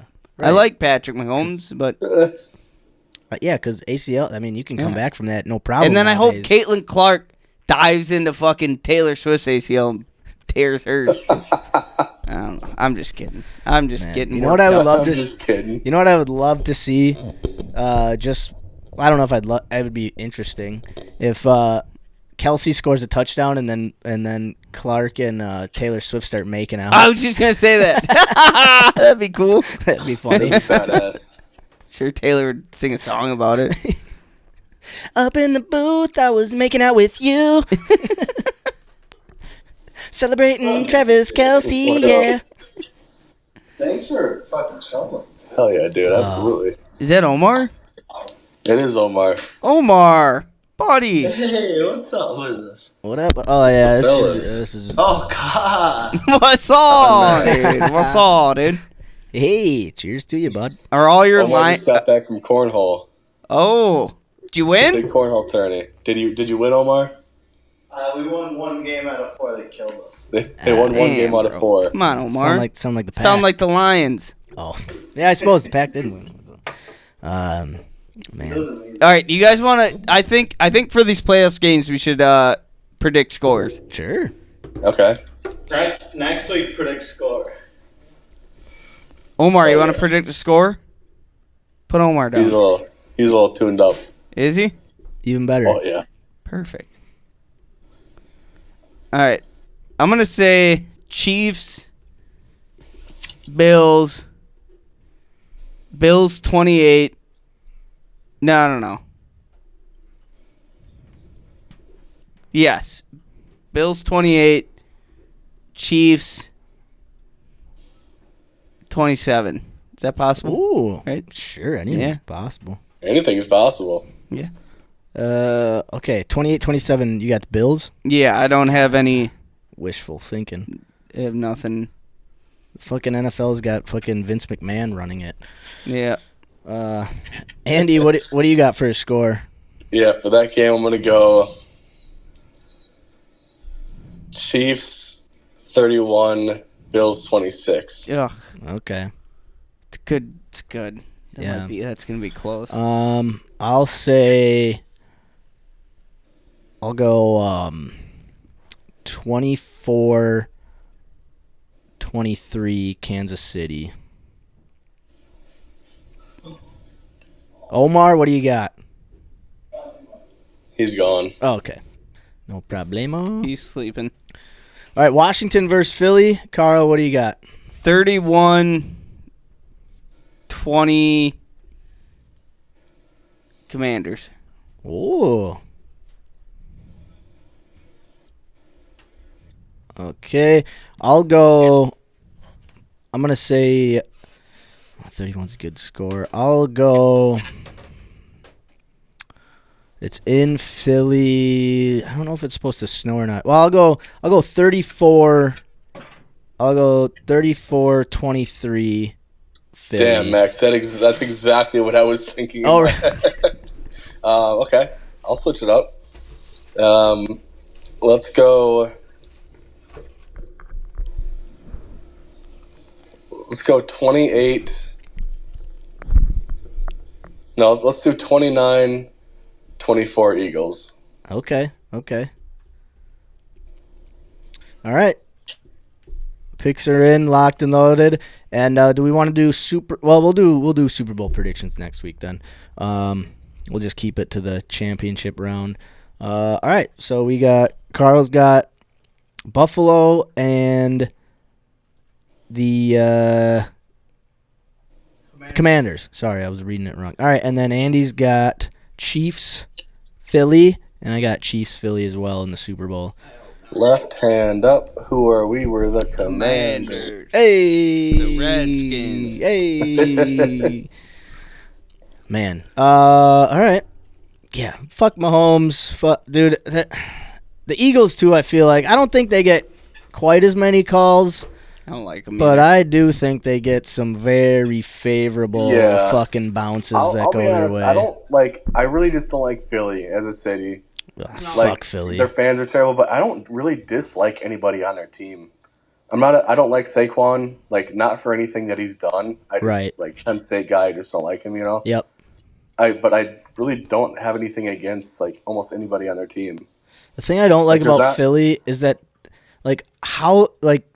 no, because they drafted Jalen Carter with the 9th pick. Nobody drafted that guy before them. They just always get these players that just fall to them, and it drives me fucking crazy. Like Cooper DeJean and Quinyon Mitchell. Yep. The I remember sitting in the draft, dude. Nuts. They just wanted both fall to these guys, and it's and then of course they go on to be great players, and you're like, every average Joe is thinking these guys are too good to be falling this far. Then they fall, and then they're great, and it's yeah. I'm just sick of fucking Philadelphia getting these great play, and then getting Saquon. Good for them, but it's oh my god, it's so frustrating. I agree. But all right, speaking if it was Philly Chiefs, who are you rooting for? Everyone dies. Somebody just shoots up the place. Yeah. Fuck them both. Good Bane riddance. comes and explodes the field. Yeah. That's when, hello, Russia.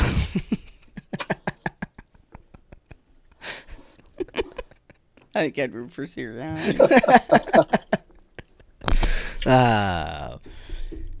Only joking. So the Packers, it's quick. There's not a ton of Packers news, but they interviewed a D-line coach from the. They got the Jets D-line coach. They interviewed a D-line coach from the Tampa Bay Buccaneers, who a lot of people are really high on that guy. And the Lions swooped in and stole him from the Packers. Really? Yep. I think Casey Rogers is his name. We don't need another Rodgers. Fuck that. Highly touted D-line coach that the Lions swooped in and got right under from. But, I mean, maybe the Packers weren't really. We need a quarterback coach, too, don't we? Think Clement's retired? Yeah, but I think they got some guys on, like Sean Mannion was working underneath Clements, who they were high on, and then they brought back, something. Favre? No. Oh. That'd be sweet. A shaky offense. He just wouldn't know any. Yeah. But see, so when you get the ball from under center, that's when you start ciphering money from the poor people. If the center is poor, you take the money from the poor. Trump. I love Trump. And then you send a dick pic. Yeah. No, but just like little things like that is frustrating. As a Packer fan, it's like we're gonna. I don't know. Maybe he was the Packers after they interviewed him. They didn't want to hire him, whatever. But it's still like I'm gonna say the most pessimistic thing I can say. Yeah. In my being, I think the Packers are gonna suck. Okay. I think we're gonna continue to make the first round of the playoffs and lose until Jordan Love is 40 years old. Okay. And he's gonna start fucking doing mushrooms and weird shit, and fucking start slinging his dick to people he shouldn't be. And 20 years from now, him and Aaron Rodgers are gonna be doing ayahuasca. Yeah, together. Aaron Rodgers is gonna be in the Packer Hall of Fame, out. and then we're gonna fucking draft the guy named fucking Daryl Haight, and he's gonna fucking. I think we're. I don't know. Jordan Love, Daryl Haight. I don't know. Yeah. I think we're gonna suck. I think Jordan Love sucks. I think the Packers suck. Okay. Wow. And that's you're So being where's pessimistic? this coming from? Wait, what's pessimistic? That's like you're positive. Oh, Oh no, yeah, I'm sorry. I got it. Pessimistic, Yeah, yeah. no, you're right. I'm wrong. I'm usually an idiot. optimistic person. Right. I think we're fucked forever. Yeah, what are you, me over there? What do we switch spots? I don't know, dude. Right. I think something has to change with my mindset. I've been so optimistic that Jordan Love's the guy, and he's not, and we suck, and fuck everything, and hopefully we win the Super Bowl next year. I don't know. Hell yeah, dude. Yeah, so that's where I am. That's my All right. That's What my a place to be. What my a Packer place. talk. Yeah, I tell you what, it's emotional. I'm waiting for Bucks playoffs, Brewers playoffs. That seems to never come. Badger Playoffs that I don't know where next Badger year. basketball. I'm waiting for Aaron Rodgers to be inducted into the Packer Hall of Fame. I don't know what the fuck's going on anymore. Yeah, that's tough. Yeah. Yeah, We got a long off season, free agency, draft coming up. We'll see what Goody does. I don't know. I'll tell you what my projection for next year. Packers are gonna need to play the Bears to get into the playoffs. Oh boy. And we're gonna lose by 50. Jeez. Oh my god. Yeah, and Jordan Love's gonna get hit by a car on his way to Lambeau. You think Brian Johnson's that good of a coach, huh? That's not his name. Here we go. Is it? Brian Johnson? The coach of the Bears? Ben Johnson. Ben excuse Johnson. me. It might Ben as well be Johnson. Brian. Might as well be Brian. Fucking dweeb. Yeah, he is a fucking no. Chicago, here we go. No, we're gonna beat every Packer. I think the Packers Did are you gonna see win. they were asking him in an interview today about what he would have done in the Bears-Lions game on Thanksgiving, like what he would have done with a clock running down, a timeout to use, and he just went like this. He just did the timeout sign. He didn't say anything. He just did the timeout sign. He's such a dweeb, man. I think the Packers are gonna win the Super Bowl next year. I don't know where you. I don't know where. Me you're neither. At. So that's where I'm gonna end Yep, it. down. Write it down. Here's my thing with Brian. I'm gonna call him Brian Johnson. I don't know what I he's a fucking Brian hate to me. Brian he is a fake tough guy. I think he was only seen as like a tough guy because he had Campbell behind him. It's going to be very interesting to see how he runs a team. Like, I don't think he's a tough guy, so if he tries to run a tough ship... Yeah, you see him with that hat on? He looks like a fucking dweeb. And then he takes it off, and he's got a comb over, and he's just... Looks, he's 102 pounds soaking wet. Like, man. Hi, I'm Ben Johnson, coach of the Chicago Bears. Here we go. Yeah. But yeah, I don't know. I mean, when you... In the biggest game of the season, biggest... probably drive of the season, you have a wide receiver throw the football. I mean, good luck.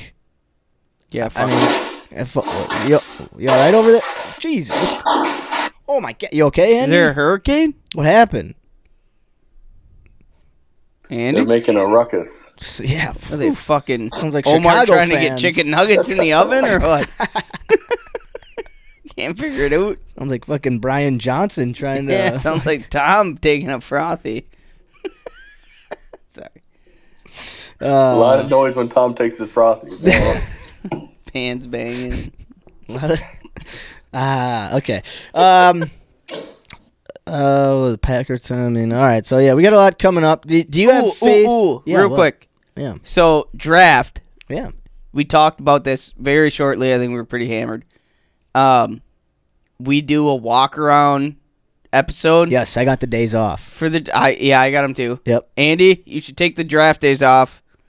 It'd be tough for you to travel to Green Bay. But you got places to stay. Yeah, I got a place. Carl's got a place. I'm saying we get like the mini mics. Yeah. Get the camera out and we just walk around. And I mean, we have an opportunity to talk to like a bunch. Tell Omar to fucking chill out. Dude, and then what we should do, we should get like... He's just trying to hang out. Is he trying to put chicken nuggies in the oven? It sounds like he's banging pans. Oh, do we got a fucking 5-star Michelin restaurant over there? What's going Mr. on? Salt. Fucking... But no, yeah, we walk around and we try and we have so many people we could just like bump into. Right. I say we probably get pretty hammered before too, just so. Of course. Yeah. And make like... Try to look official. Yeah, we should. Oh, are you too good to drunk put dishes Oh, away? there he is! Oh, Mr. Loudpan. Yeah. Don't let Holy. us get to you, King. Omar, I love you. We grew up down the road We grew up down the road from each other. Hell yeah. Yeah, that'd be sick, though. Dude, yeah, and just walk around and any fan other than Bears, Vikings, or I guess we could that would be kind of fun to interview those fans, but and just try to talk to as many people as we can and see what they think of their team and who they want their team to draft. Are they happy with who they've drafted so far? Blah blah blah, and just Yeah. I don't know. It'd be fun. Found them. I $22. I hardly took any vacation last year, so I have so many vacation days this year. Dude, come on up. We Skull. got the places for you to stay within walking distance of the draft. Like Yeah. we'll be right in the heart of it. So if you can make it, come on up. Yeah. That'd be sick, okay? Hell yeah. 'Cause yeah, that'd be a hell of a time. It'd be sweet. Just to fucking shoot the shit That's with like 2 random months people. from now. 3 Yeah. months. Yeah. Pretty much on the dot. Yeah, be badass. What else we got here? Packer talk, draft talk. Yeah, we'll start to get into like, draft prospects and who we're kind of hoping the Packers get to. We've been kind of talking about like the interior. I'm thinking Will O-line, Howard. D-line. Yeah, First pick. You don't like Jordan Love, huh? Love him. Love Will Howard? Yep. Yep. Fuck Jordan Love. He's going to win us the Super Bowl next year. We do not want Will Howard. No, we don't. No. No, I'm just kidding. I love Jordan. He's I great. don't know, man. It seems like you hate Jordan, dude. I don't know what to feel anymore. It is weird because it was a season where, and we've talked about this, so I won't go into it too much, but we talked about like the expectations were high. It was a young team. We thought they would progressively get better as the season went on. It didn't. And they would like, what's the word? They would become more cohesive as a team. And they kind of did for like that 3-4 game stretch, but it was against shit teams. And then they fell apart against good teams. So it's like, well, what are we now? Like, are we? I think we should. It was like one of those where you were hoping they would find their groove against the bad teams and carry that over with the good teams. I think that just didn't happen. I think we should get Rodgers on a 1-year contract so Jordan Love could learn for a year under Rodgers, and then. No, you know the perfect spot for Rodgers? Pittsburgh. This is what the Colts have been doing. Well, oh, that is awesome. Pittsburgh, I mean. Yeah. No, let's say the Colts. After Flacco, Anthony Richardson a year to sit under Rodgers. The Colts have been bringing in veteran quarterbacks for the past 3-4 years anyways. Yeah, didn't they have like Matt Hasselbeck at a point too, way back in the day? They had like Flacco. They may have. But they had Matt Flynn. Flacco the past 2 years they had Minshew. They had Matt Ryan. Carson Wentz. Phillip Rivers. Yeah, they did. Yeah. Carson Wentz, Phillip Rivers. Man, they don't know what they're doing. Careers. Like, that's what they're trying to do. I think their GM just needs a little bit more Botox, and then he'll figure it out. Chris Ballard, dude, he's looking bad. He needs one more lip filler before he really settles in. Yeah, dude, and then Jim Irsay is just... Just pilled out? Yeah, pilled out, collecting guitars. Yeah. Trying to save whales. Hey, at least he's doing that. All right, prediction for the Packers Super Bowl next year. Yeah. I was gonna say before we get into a guess that Packer, do either of you have a guess that Packer? I can fucking find one real quick. Andy, can you find one? Yeah, I'll find one. Yeah, because Carl, you off your no way parlay, you got to break down too for us. Oh, I do. So Andy, if you can find a guess that Packer, while Carl's doing his no way parlay, right. And then this is episode 175, No Way Parlay, brought to you by Clay Matthews. Oh, the old Clay maker. So this is an 8-leg parlay. Oh, I feel like that's how big Clay Matthews' dick is. 8-leg dick. Oh my god. Pull your nose. Just shit your pants. All right, so we have... Oh. God. That's a terrible part. I'm so sorry, Max. Oh man, I think this might be the first episode we've farted more than we've burped. It's gnarly. All right, so we have Travis Kelce, more than 0.5 touchdowns.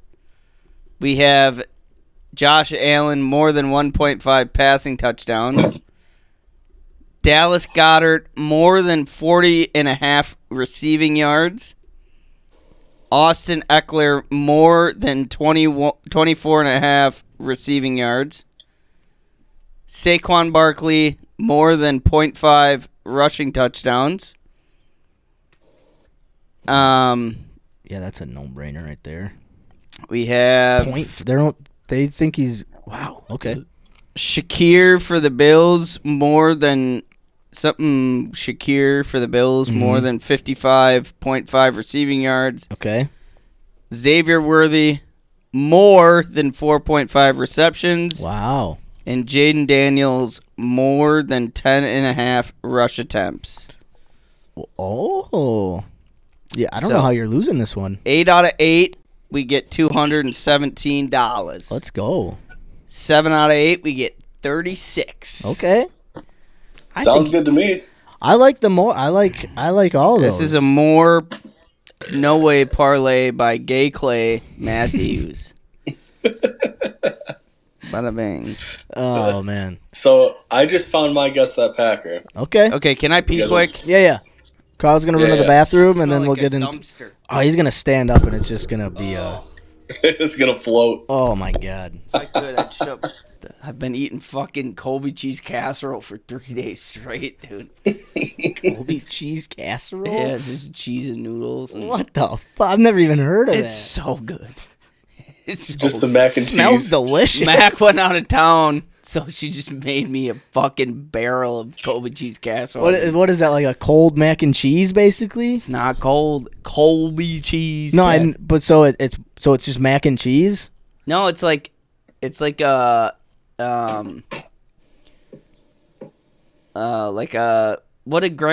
casserole, like a okay a casserole. Yeah, Colby cheese. I'm trying to think of the name. Well, what else is in it other than noodles and cheese? Like meat and Okay, cheese but it's like you warm it up. Yeah, a lot of cheese. A lot of cheese. I don't like know. mac and cheese A lot with of fucking cheese.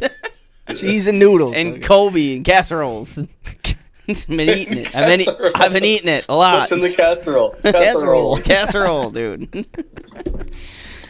You smell what's coming out of my ass? That's what's in the Kobe casserole. God damn it. I'm glad I'm not there. Dude, it's so gnarly. Yeah, maybe you don't want to come up for the draft, Andy. Yeah. I don't know. You're gonna be fucking knocked if on your Carl's ass. gonna eat his Kobe cheese Unless casseroles. Mac makes us some Kobe cheese Oh, casserole. walk- You want to come up for the draft. Boy, we're gonna scare away all the competition, man. Oh my god! Yeah, we'll clear out a spot up front real easy. So I was getting my hair cut today, and what up, Ryan Reynolds? Thank you. One of the hairstylists who was there was talking. I was eavesdropping into her conversation with her customer, and she's like, "I live right next to the stadium, and I'm so overwhelmed about the draft." She's like, "I heard there's going to be 1 million people coming to Green Bay for the draft," and the customer was like, "Yeah, I heard that too," and she's like, "I don't even know we're going to fit 1 million people into Green Bay." And she was I don't fucking know either. She was going on, and I looked at my barber, and I'm like, "There's gonna be like 200,000 people coming." He's like, "Yeah, she doesn't know." Yeah, I mean it's gonna be a lot, Yeah, but I don't think 1 million. I That's was like, lot. "No, It's gonna be a lot, but where are we gonna fit 1 million people in Green Bay?" well, on the street. Yeah, you dumb bitch, 250,000. Dumb bitch. Quit talking and cut hair, huh? Sorry. All right, Andy, you ready for your? All right, a little bit of 1, 2, 3. Guess that Packer. All right. I'm on green. No. Damn it. This former Packer was born May 15th, 1984. Ooh, Terrell Buckley. No. He was signed by the Packers as an undrafted free agent in 2008. Okay. He was born in Albany, Georgia. Never mind. Played ball in high school at Stevenson High School in Stone Mountain, Georgia. 2008. It's not Tremont Williams? Nope. Now Diggs. Nope. Let's see. He is 6'1". His playing days was 6'1", 228. Oh, okay. 220. Atari Bigby? Nope. Bad guys. Let's see here. Georgia. He played professionally for 3 teams. Okay. Technically 4. He was signed by 4 teams, only played for 3 teams. And he only played 1 year as a Packer. 1 or 2 years as a Packer. Okay, this is going to be tricky. Vince Young? Oh, that's not a bad guess. Nope. Seneca Wallace? Nope. Let's see. He went to the University of Georgia. 1 year.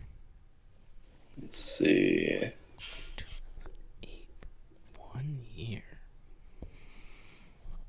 During his college days, he rushed for Oh, okay. 1,700 yards with 17 total touchdowns. Sam Congato? No. That's a good guess, though. I don't even know where the fuck Just he for went to school. pulling that out of your ass, But Yeah.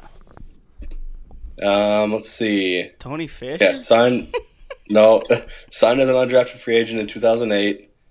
He made the regular season roster after an impressive training camp. He was then placed on injured reserve on October 11th. What? 2008.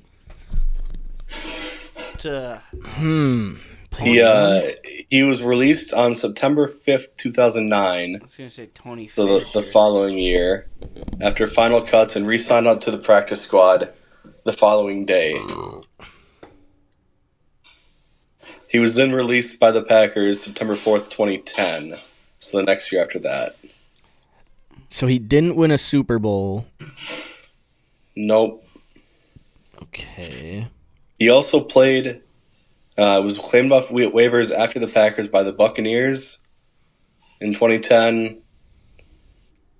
Signed with the Seahawks in 2012. It's not Eddie Lacy, is it? But was he waived. played way more years than one. And he was drafted. And he was drafted, yeah. Let's see here. Georgia. He's now the Deputy Chief of Operations for the Newton County Fire Department in Georgia. What? His NFL career statistics: 42 rushing attempts for 166 yards, 45 receptions for 325 yards.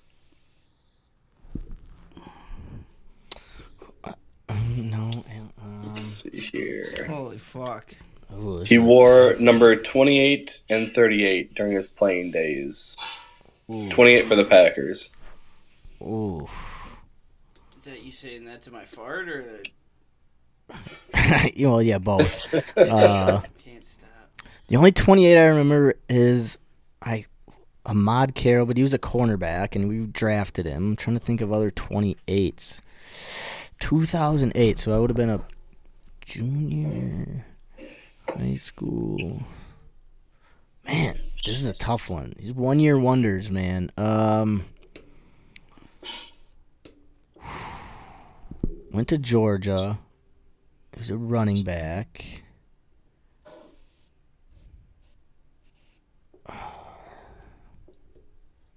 Played for Tampa afterwards.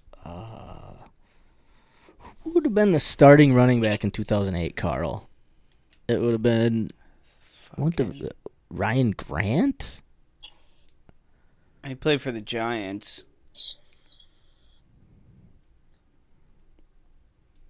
Is it? No, it's not right. He played way more than 1 year. Let me tell you. I'll tell you who the Packers' starter running back was.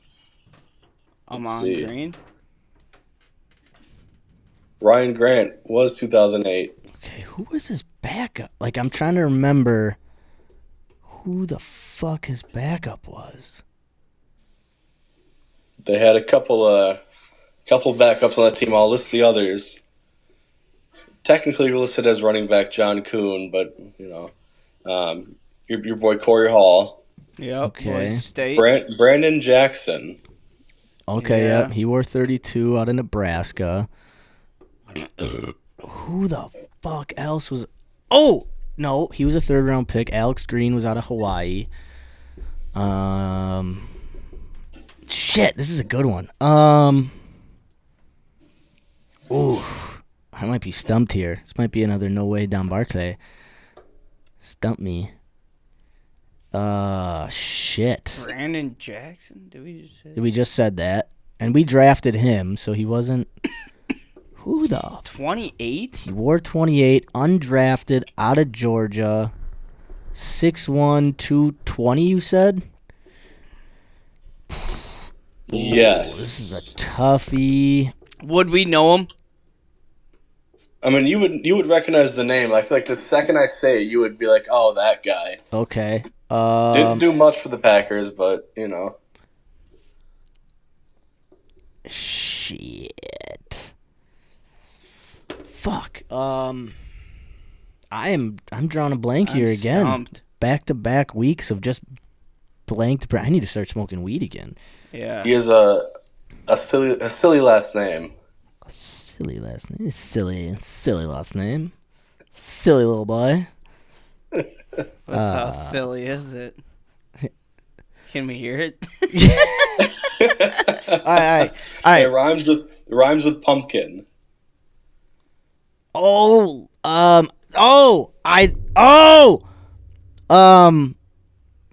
Lumpkin? Yeah. Jared? Craig Lumpkin. Oh my god. I don't think I would have ever guessed that in a million years. I wouldn't have guessed that either. What a pull. I do remember when because he was like a bruising bag. He's like a big guy. Wasn't fast, but just hit you in the mouth. Yep. Like, oh yeah, Craig, right? Craig Lumpkin, you said? Yep. I do, now that you say it, yep. I can picture him now. That was a good one, Andy. Man. Hell yeah. That one fucked my brain right up. Holy shit. Because I could, picture the team, but I could not picture who our fucking third string running back was. I would have never ever guessed that one either. Damn, that was a good one. Craig Lumpkin. Man. Lumpkin getting Blumpkins. Jeez. Good one. That was a good one.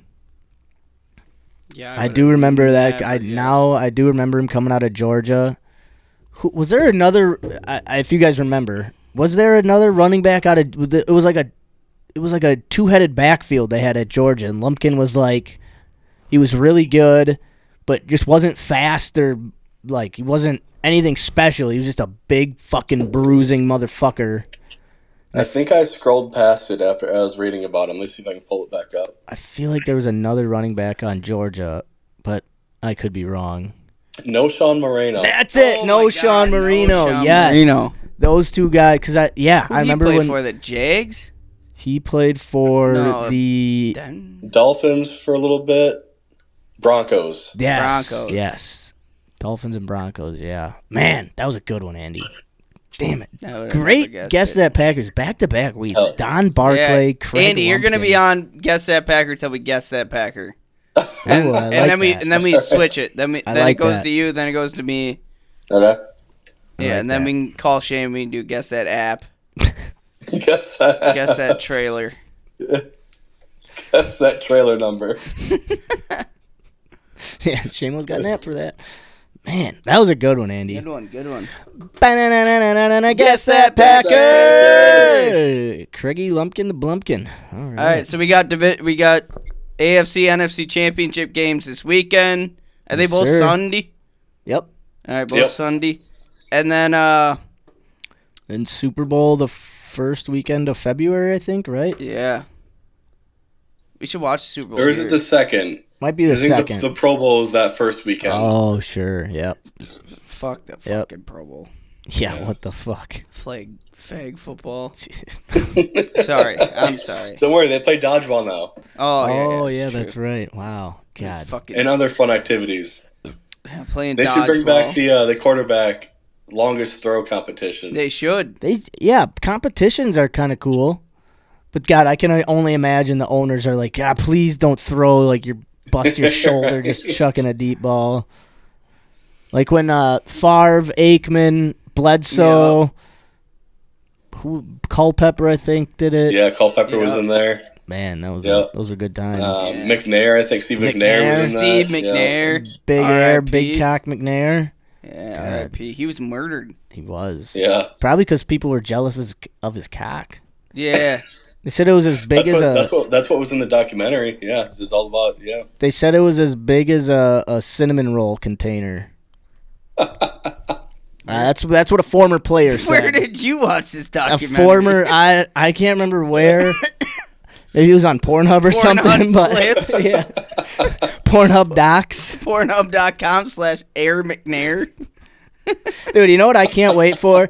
I can't wait for the first Pornhub NIL deal. Oh my God, are you It's kidding gonna me? hit like crack, man. Man, dude. Fucking, you see Archie Manning just railing co-eds? Just a PH patch on his jersey. My name is Archie Manning. My family. He's just banging the girl. Hey, Stephanie, you got the chemistry homework. Oh, you left it in the dryer, didn't you? I guess, as my dad would say, yeehaw. All right. Fucking Will Howard. Hey, I think can you get my Super Bowl or my national championship ring? It's stuck In the couch. In the goddamn couch. it's stuck in the garbage disposal. If Oh, you can no, reach I'm down, in your butt. Uh-oh, I'm in your butt again. Ain't that shitty? Roll Tide. Wait. Oh my God. Just Jordan Milrose's massive cock just railing on some chick. I got paid $5 million to do this. On Saturdays, I usually dominate on the field. But now with Pornhub, I dominate every night of the week. Oh my God. Oh, that's awesome. Marcus Freeman. I'm clapping cheeks in front of touchdown Jesus. Yes. Amen and man. The You know, camera there's only pans. 3 things in this world that I like: football, Jesus, and the good people over at Pornhub. Why do they treat us right? Oh yeah, that's good stuff right there. That is good stuff. All right. Well, all right. So real quick before we get out of here, Andy, this is something we've been thinking about doing on the show, or something that's been brought up to us is doing a. So you know how there was the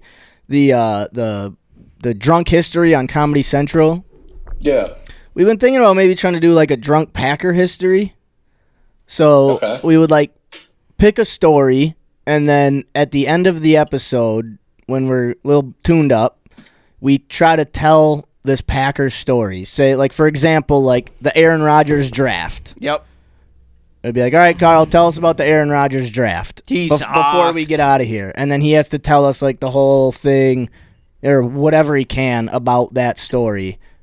Do you have any story ideas off the top of your head that we could do? Okay. No, I'm. It's been a while since I've watched some of those. So you just have to try and factually tell the story. Yeah, and maybe without like having, background info on it. That's what I'm not sure about. If like we should look into it a little bit, and then you try to kind of remember it, and then you have 5 minutes to prep yourself, or even like before the show, or like on like Tuesday, Wednesday, you do a little research, and then Thursday you come in, we're doing the show, and then at the end we're like, all right, quick, or not quick, but drunk Packer story, Packer history, and then at that point, then you're going off of memory. Okay. Does that kind of make sense? Yeah. So Reggie White coming to the Packers. Ooh, good one. Writing it down. Fucking Mike Holmgren brought him to Red Lobster. Let's see. Maybe Charles Woodson coming to the Packers. Yeah. I mean, just like a historical moment for the Packers, like the Packers' 2010 Super Bowl run. Oh, yep. Something like that. Yeah, stuff like that. So the Lambeau Leap. Woo! Yeah, the Lambeau story of the Leap. Lambeau Leap. So yeah, I'm just trying to compile some ideas here so that when we ever get to it, because I'm not exactly sure if I want to if it would be good to do it at the end of the show. I'm not still trying to figure that because I think it'd be a funny idea for us. Yeah, I like it. So, but yeah, compiling ideas, just things that like modern, Packer fans our age, because a lot of people were like some of my, older uncles were like, oh, do like the Ice Bowl and all that, which would be cool, definitely. But that would be something we would have to do a little bit more research in. Like I feel like. Yeah. Like Reggie, even like Woodson coming to Green Bay or the Lambeau Leap is something we could kind of draft when Rodgers got drafted. Yeah. Fucking stuff like that. All right. The Jordan Love draft pick. Ooh. Like that. Yeah. All right. I just I might ask you, every week, maybe just toss us an idea, and then eventually we'll get to maybe like one episode. We just do a whole episode of like drunk Packer history, I like it. So, just gonna start compiling some ideas just to get them in the hopper. Not sure when we'll do it, but yeah, I'll ask you next week too if you got one. If not, no problem. But just something to think about. Something to think about. Hell yeah! All right. Anything else sports related you want to talk? Get off your chest. Anything at all? No,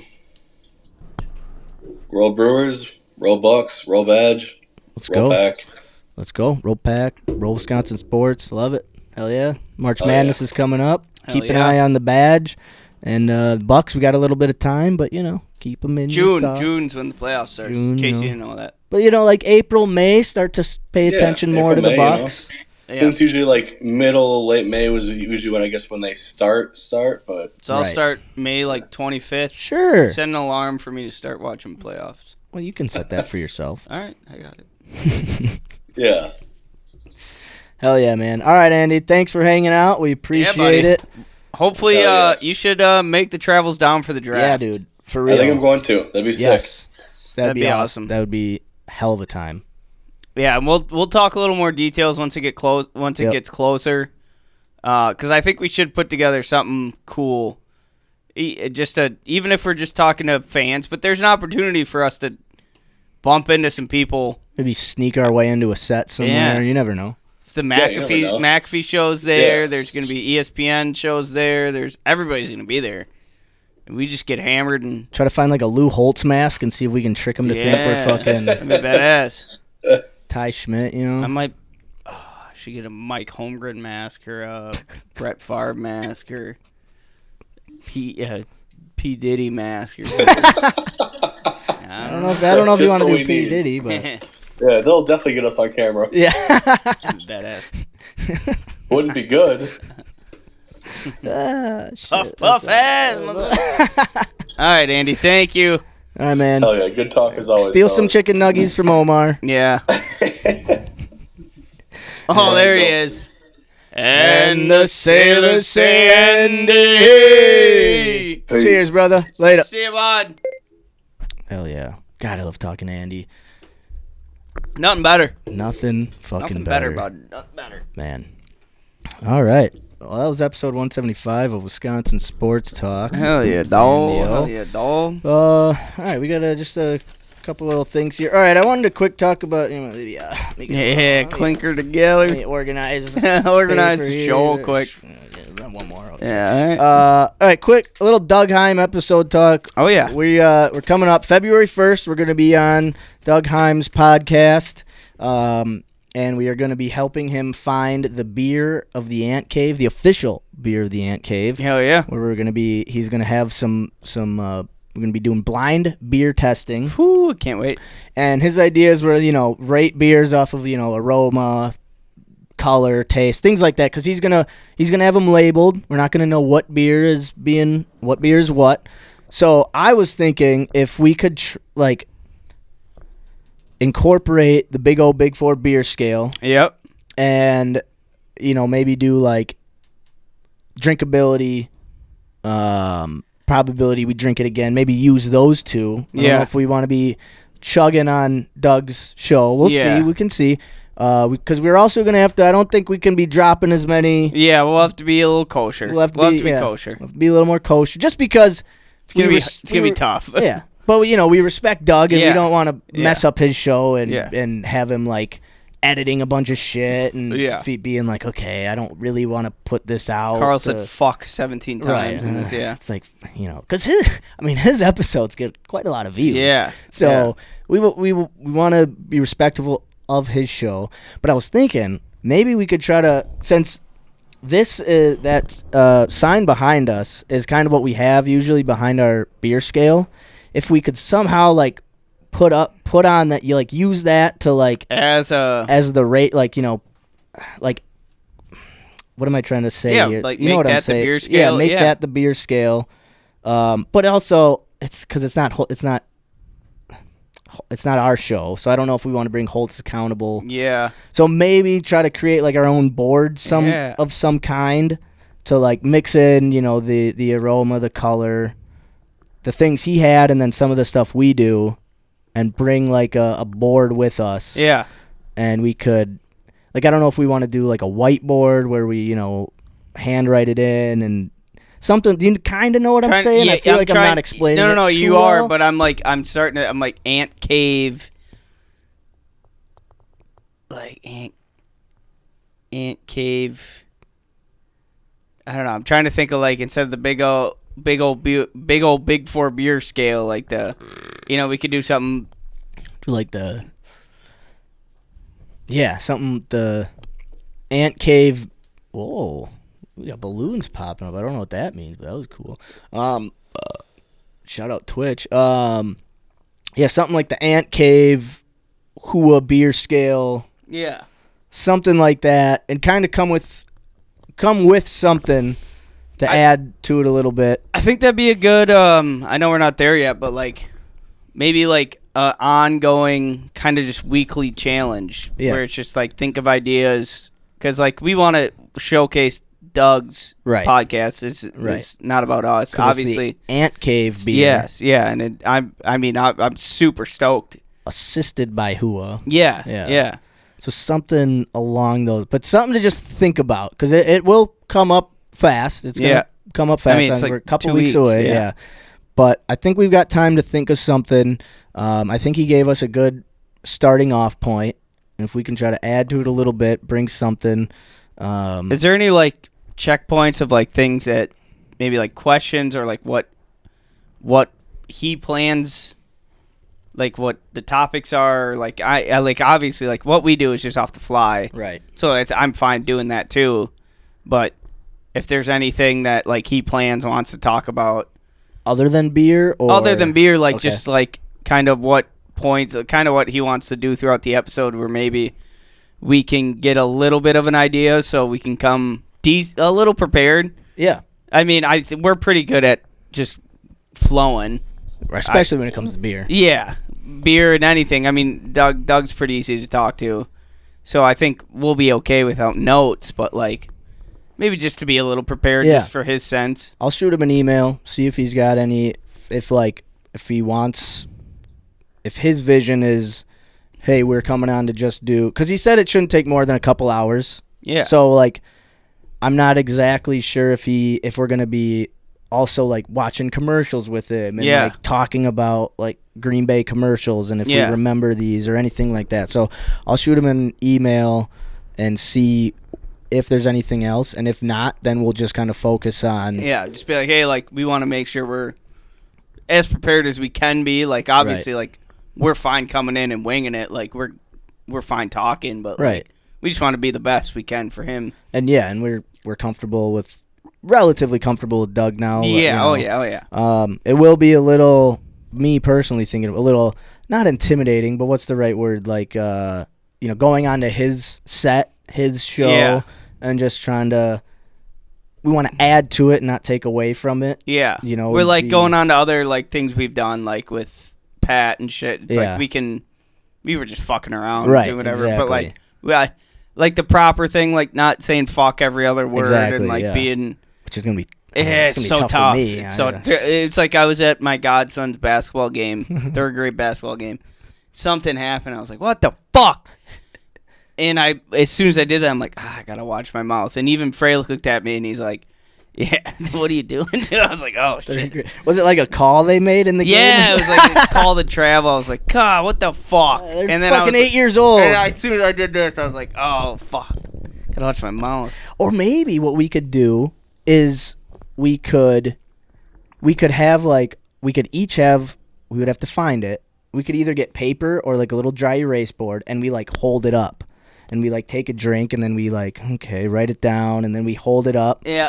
And then we're like, do something like that where it's where we're not just it's a little more interactive. Yeah. We're like, I like this. Okay, I'm gonna write almost like a Jeopardy style. Yeah, I like that. Or we could even try to guess the beer maybe. Ooh, yeah. Too, like at the end, That's guess good. the beer that we've been drinking, the beers we were drinking. I like this blind taste test. I do like the too. idea of it. Because I've always, when we get to like the milestone episodes, like when we did 100, 150, even 50, things like that, it was always like, let's try to get as many beers in as we can. But I always thought it would be fun to try to do a blind taste test, but I was like, but someone will know. Yeah. So it's going to be one person knows, two people don't. Yeah. Might be a little. Or we could bring somebody in to blind taste tests. Ooh. You know what I mean? See if their palate matches up with what we've rated it. Yeah, that would be cool. Maybe if we ever have Doug come on our show, we'll do a blind one for him and see what he thinks about some of the beers. Fuck yeah. But maybe something like that. Guess the beers, maybe like a whiteboard. So where can we find, did we know, so February 1st, 3 p.m. 3 p.m. is, and he does it. It's not going to be live. Right, won't be live. We're going to pre-record it. And I'm sure he'll edit it afterward because it's his show and he'll kind of turn it into how he wants it to be presented, which is totally how I would kind of hope it would be. It's going to look good. So little things like that, like just slowly keep in mind those things throughout the week. And I dropped the ball. I didn't watch a TJ and the Ant episode, but I'm planning on it. I've watched like 3. Yeah, I've watched 3, but like Yeah. in the past week I didn't watch no. Yeah, I have to watch one too. Yeah. So maybe like for next week, let's watch an Tune episode. in, tune in. Tune into one. But I think that's a good place to kick off. I'll shoot him an email and be like, hey, these are some of the thoughts we had. Like, if we could like almost like a dunk contest, you know, where you hold up your score. Yep. Something like that. Okay, I like that. Yeah. What the hell was I just gonna write down? I hope Shame can make it. Me too. Cause it's just always more fun with Shane. Like, he's such a fun guy. Love having him around. So, and he always helps break up the, whenever there's a third person, it helps break up. If there's ever a little lull, there's always another person to. Yeah, it's good. Keeps it flowing. Yeah, keeps it flowing. So yeah, that's where we're at with that. We'll keep the ideas flowing. We'll watch an episode, and I'll shoot him an email and see what he thinks about some of our ideas there. And that's what we got then. All right. Do you want to play a game of darts for a weekly challenge? For a weekly challenge, yeah. Yeah. All right. For sure. I'm going to go grab a DP. Hell yeah. What, you want to grab me one too? Yeah. I got to drive, so I can't be getting all fucked up here. We'll do a little DP dart. So, the legs are killing the young buck over there. Squatted 25 pounds the other day, and he can barely walk. 2 plates. 2 plates. Good. Look at you. That's like 300 pounds right there. All right, so we are going to get some darts flowing. It's just Carl and I, so it should go pretty quick. And during darts, maybe we'll talk, some people have been writing into the show about, it's kind of transitioned from people asking advice to just kind of throwing confessions at us, which has been a little weird because it's like, I don't know what to do with these. You're not really asking us a question. You're just stating a fact about yourself. So I'll read a couple that have stuck out to me that we've got while we're shooting darts, and we'll just kind of react to those. See where that takes us. I also found, just a weird, like true crime story, to try to, we're trying to hit all the bases here on this podcast. We're really trying to get views and get, people. Oh, that was a quick DP. He knows right where they're at. Man, I haven't had a Dr. Pepper, a Diet Pep. Dr. Pep. But yeah, so during while we're shooting darts, I figured I'll just kind of read off the couple confessions that have come into the show. I was saying how the advice has kind of transitioned into people just telling us things about their lives rather than asking us questions. And so we'll just, I picked out some funny ones. Some of them are a little deep and dark, and I'm like, I don't know why you're telling us this. We're not your fucking, I don't know. You want to do odds? Yeah, let's do odds. I'll throw, try to get some music up on in the background here too. Let's see, what do we got here? All right. Let's see, free.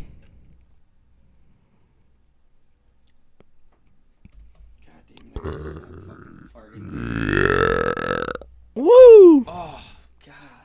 My asshole just stinks. Now you know how Tom feels. Yeah. Turn this down. All right. All right. Let me get the dart cam pulled up. Pull our ugly mugs off. I would have spoke out of a can tonight. Yo, good for you. Good for you. All right, we're shooting darts for see who gets to decide our next weekly challenge. We're shooting at odds. Carl's up first. Not about bullseyes, boys. Nothing. It's an 8. Another. Oh, it's 16. There we and go. That's off Nothing. the board. Cool. All right, so here's a confession we got. All right, let's hear it. So this is a I forgot to. This is from Dumpster Boy 82. I've dumped over 500 pounds of trash in my girlfriend's apartment dumpster, and I've been doing it since like the third date. I run a small business and have to throw away hundreds of boxes and plastic and such. Every time I go over, I bring a trunk full of trash and dump it on my way in. I worry one day she'll be walking her dog or outside waiting for me to pick her up and she'll see me, but it hasn't happened yet. If we were to ever break up or move in together, I suppose I'd have to find a new dumpster to dump it in. But honestly, I kind of like this dumpster now. Keep dumping. I think you got a good system going. That's prime. I mean, when you have... That was a classic back in high school after a house party. 10 bags of cans. And you got to dump it. Find a good trash. Gotta find a good trash. Yeah, it is a tough... Because it's tough to find... A lot of those places lock them up. Yep. You can't just dump it anywhere you want. And especially if you have that much, you're running a small business. Yeah. I mean, maybe keep dating this bitch. Don't move it. Not this bitch. So this what happens gal. if she do you try to explain yourself? Yeah, you just tell her, hey, this isn't your dumpster. Oh, there's Juan. There's two. For the young I say just keep dumping. If she finds out, tell her the truth. I just love your dumpster, baby. I love your dumpster. I want to dump inside your dumpster. Oh, look at that. Oh, I had to grab this. That's awesome. Baby, you got that dump truck I just love dumping in. I'm trying to think if I have any, like, confessions of dumb things I did. All right, here's another one for you. All right, let's get it. This is from Banana Girl. Banana Girl? This is from Banana Girl. Ooh. I gave head to a fucking banana. I imagined that it was my crush's dick in front of me, and I sucked a banana for a whole 5 minutes. This is the first time I've ever done this. I feel ashamed, embarrassed, and guilty as shit. I'm so sorry.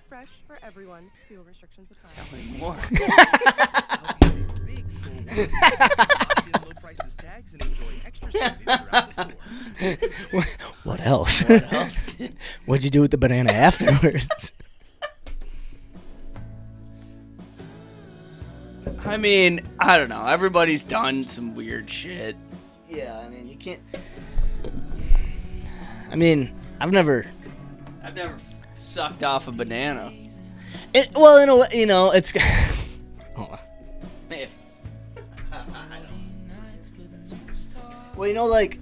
May have cut a hole in an orange. Well, it reminds me, you know, like up at the cabin around the fireplace, and there's those rocks. Yeah. Where I was like, ooh, these feel like boobies. This is like the perfect shape of a boobie. And you just grab a rock, and it's a little... I've never grabbed one for 5 minutes and imagined it was some chick's boobs, though. It was just kind of goofy being dumb. But yeah, sucking a banana is on a whole... Yeah. She sucked a banana, I banged an orange for a couple 5 minutes. Did you heat up the orange first? No! I was young. Cold? You did a cold orange? Yeah. What, are you like at the morgue or something? I was just gonna say I didn't... Ow. I didn't... Oh! Good thing that was empty. I didn't imagine it was dead. I just didn't want to put it in the microwave. I thought the orange might explode. I didn't want that. I was like 14. Oh, sick of using my hands. Was it, how big? Wasn't that big. It wasn't good. I threw it away. How bad did you feel after that? I felt so weird. Orange fucker? Orange fucker. I imagined it was somebody. I never got to feel what that actually. Alright, I got to stop. Did you ever tell a bitch after, man, you feel way better than an orange? I did tell, not that. I had a dream about a girl once in high school, and I made the mistake of telling her about it. Oh, no. Oh, man. I did some shit in high school that I regret. Yeah, like fucking orange. I mean, you gotta get your vitamin C. Right, hey. Vitamin C right into the You D. can't let your dick get scurvy, you know? Yeah. I did fucking orange ones. Yeah, it's embarrassing.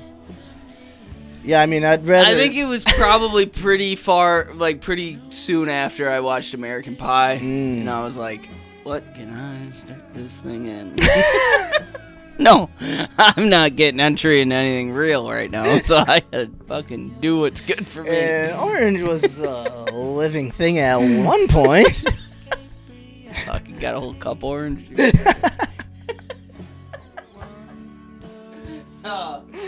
Did you make orange juice for your family the next day?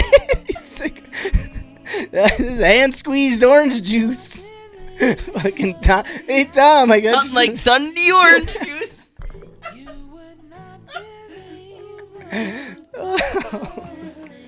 I can't.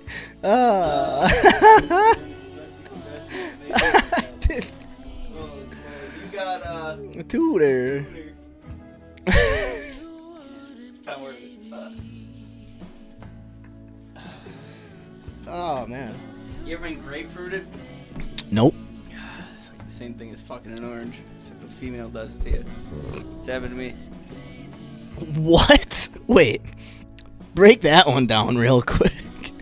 A chick took a grapefruit and like fleshlighted you with it? Yeah. That chick. Still with her.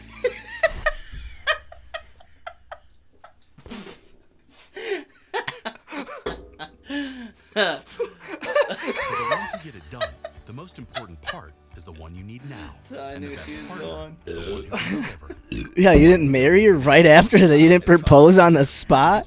That's a good. That's Put the grapefruit around it. That's a ride or die right there. Holy shit! Delivery on most orders. Wasn't even my Most idea. importantly, unwavering commitment. Look at that.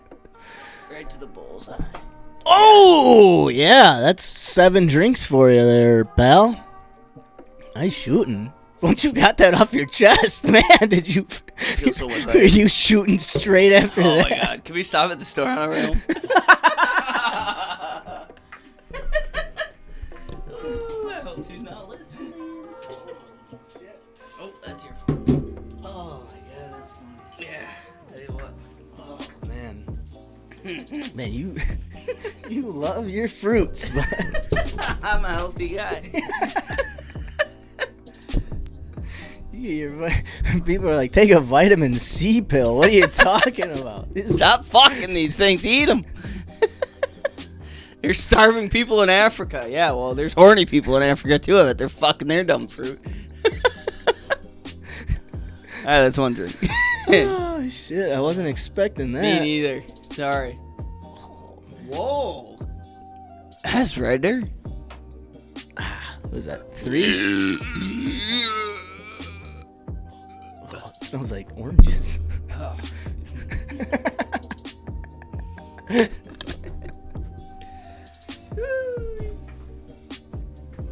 Oh, god damn it. Oh man. I stink, dude. Yeah, you do. Down today. Holy I'm shit. so sorry. Woo! I smell like fucking fart and burp and Grapefruit. bullseye.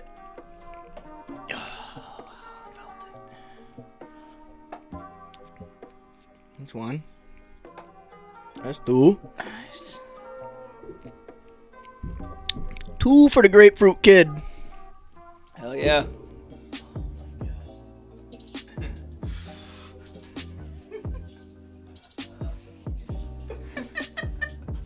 All right, so did you at least warm the grapefruit up? No.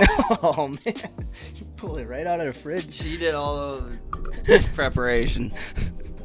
I had to wash the sheets after. Frothy grapefruit, I tell you what.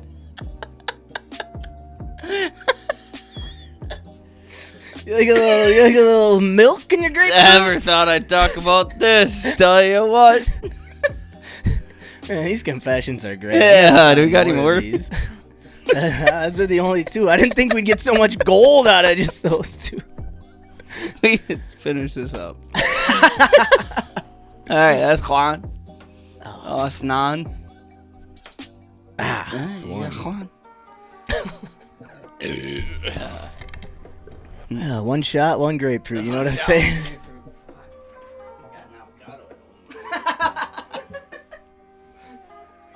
Uh-oh. She heard you talking. Hello? Did I call you? Oh, sorry. I didn't mean to. I was just telling Max about the grapefruit.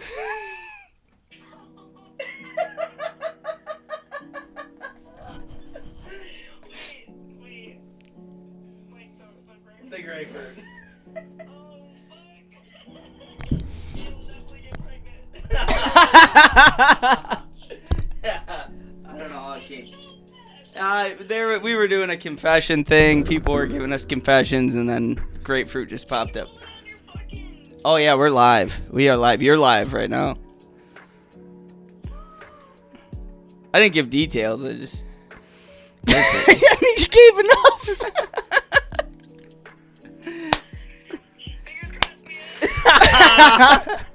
All right, we'll be done in a little Soon. while. Yeah, we don't got.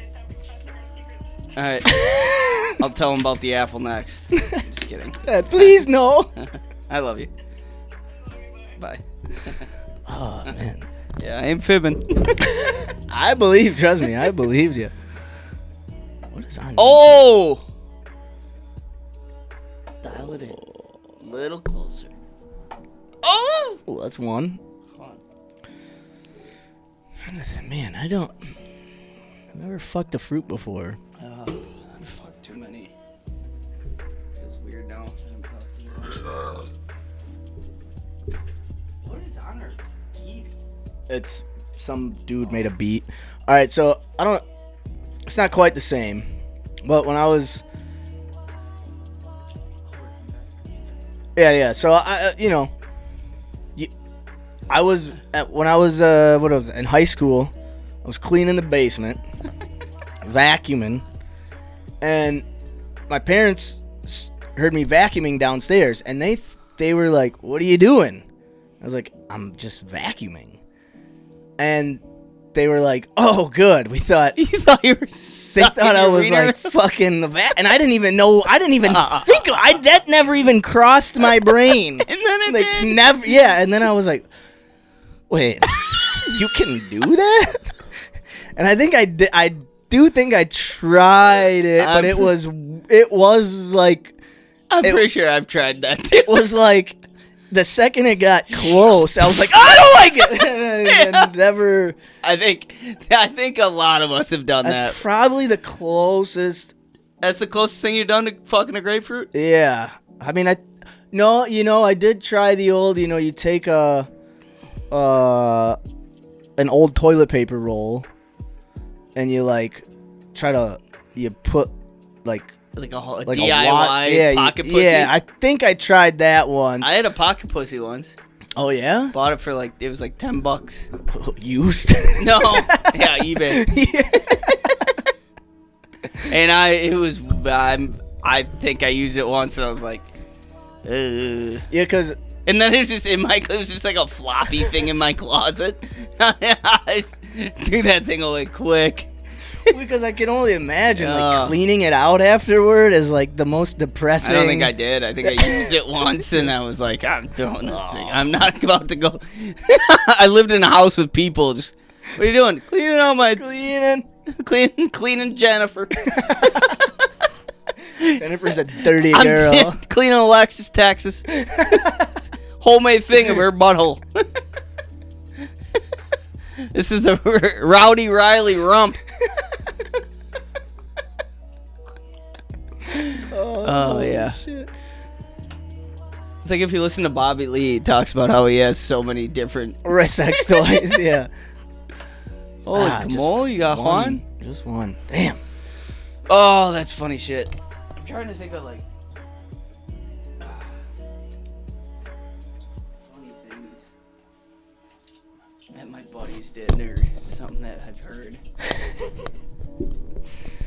Well, I never really understood the American Pie apple pie. Whoa. Because I was like, how? No, I never got that either.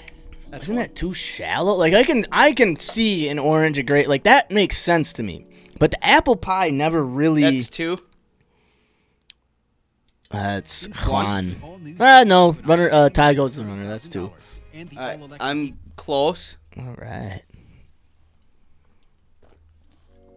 I'm 1 away. Oh, I'm 1.5 away. Yeah, I don't want to know what your challenge is gonna be if you win. Get the biggest pineapple. I'm just kidding. We tried a watermelon before. Yeah, fucked a quarter of this thing.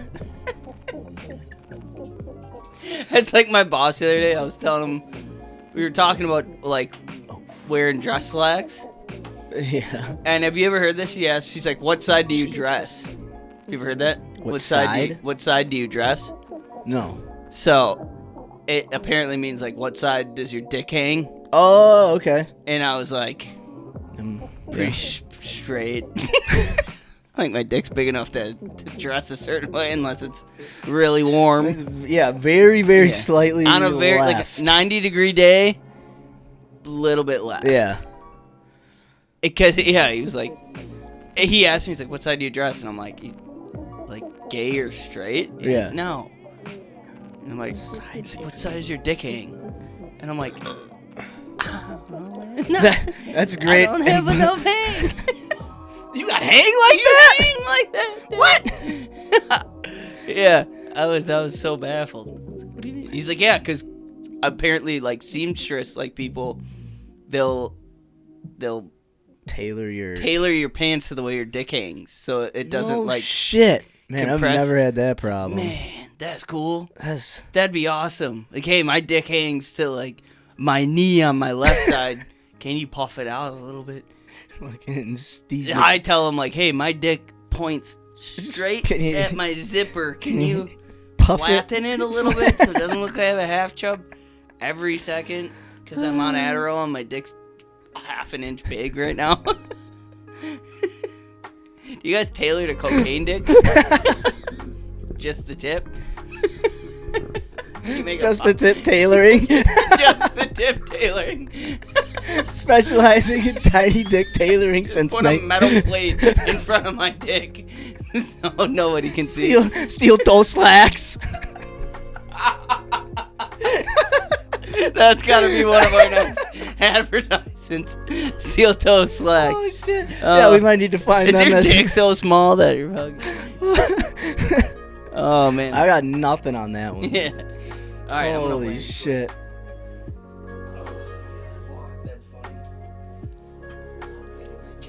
Yeah, we definitely just got a new sponsor there. Steel toe slacks. I'm gonna win quick. Please.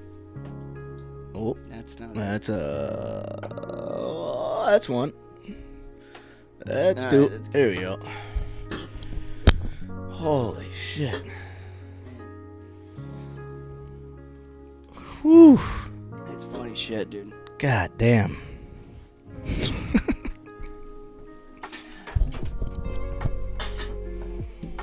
Well, hopefully the background music was too loud for people to. Oh yeah, they did. That is. Fruit fucker. Oh show. Oh my god. Fruit fucker ka. Sorry. All right, so Carl, you won. Any idea what you want your challenge to be? Not involving fruit. Yeah, buy a grapefruit. Come up with ideas for Doug Heim's show. All right, I love it. All right.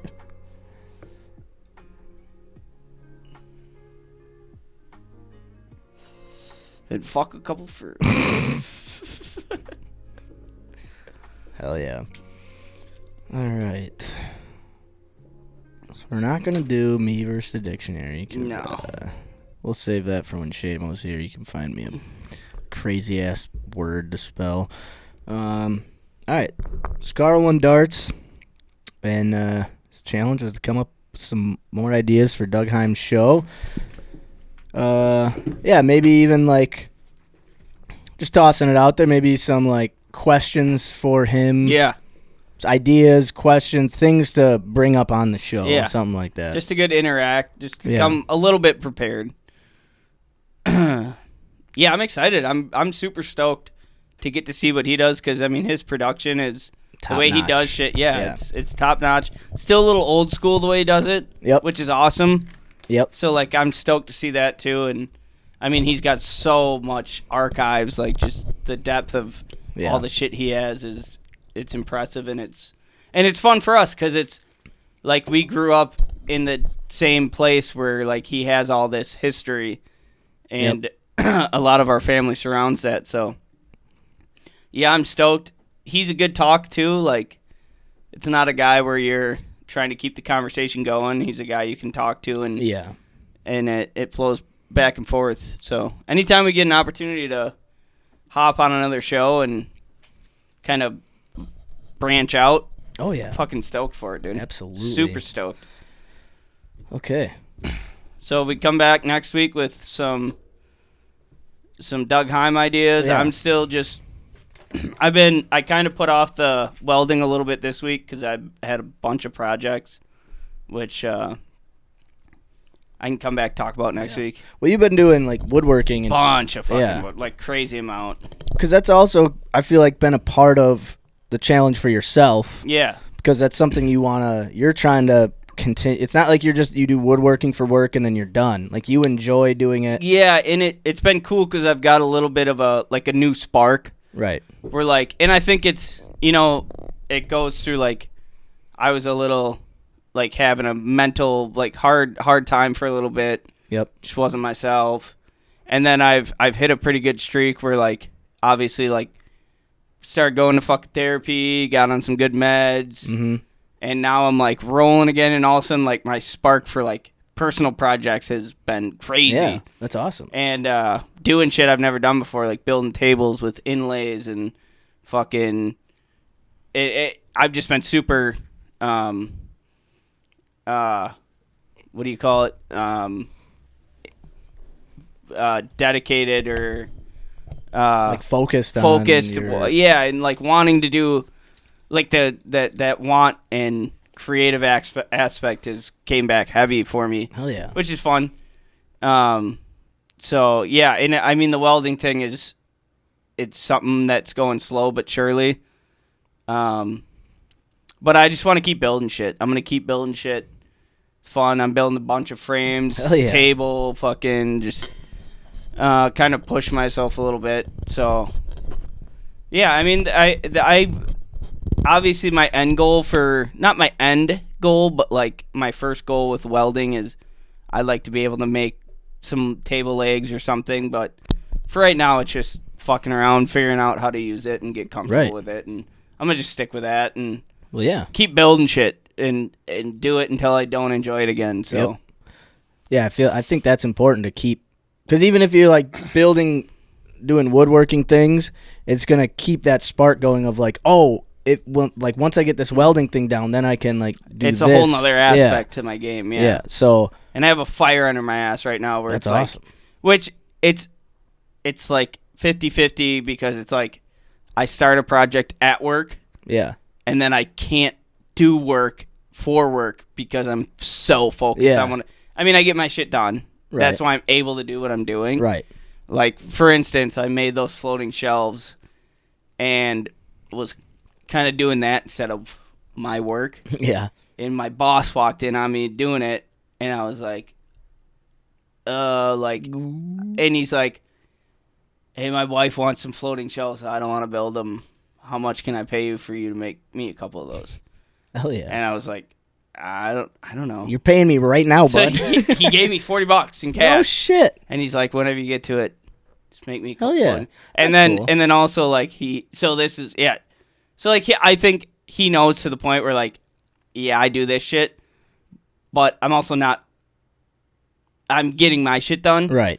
So like he came up to me. He's like, hey, I want a coffee table made out of like black walnut, beautiful wood. Hell yeah. He's like, so I'm gonna buy a slab, give it to you to make me a coffee table and end tables. Mm-hmm. And then he's like, I'm gonna buy you a slab for your payment. Instead of paying you, I'm just going to okay. buy you a nice slab, and you can have it, do whatever you want with Hell it. yeah. I'm like, fuck yeah, dude. That's pretty sweet. Yeah, man. Fuck yeah. So, like, I've started, I noticed, he notices me doing my shit, Right. but he also notices, like, all right, I'm getting my work done. So he's like, I think if I wasn't getting shit done, he'd be like, all right, dude, cut it out. Yeah, you got to... Now he's paying me and giving me, he's like, all right, your shit's pretty sweet.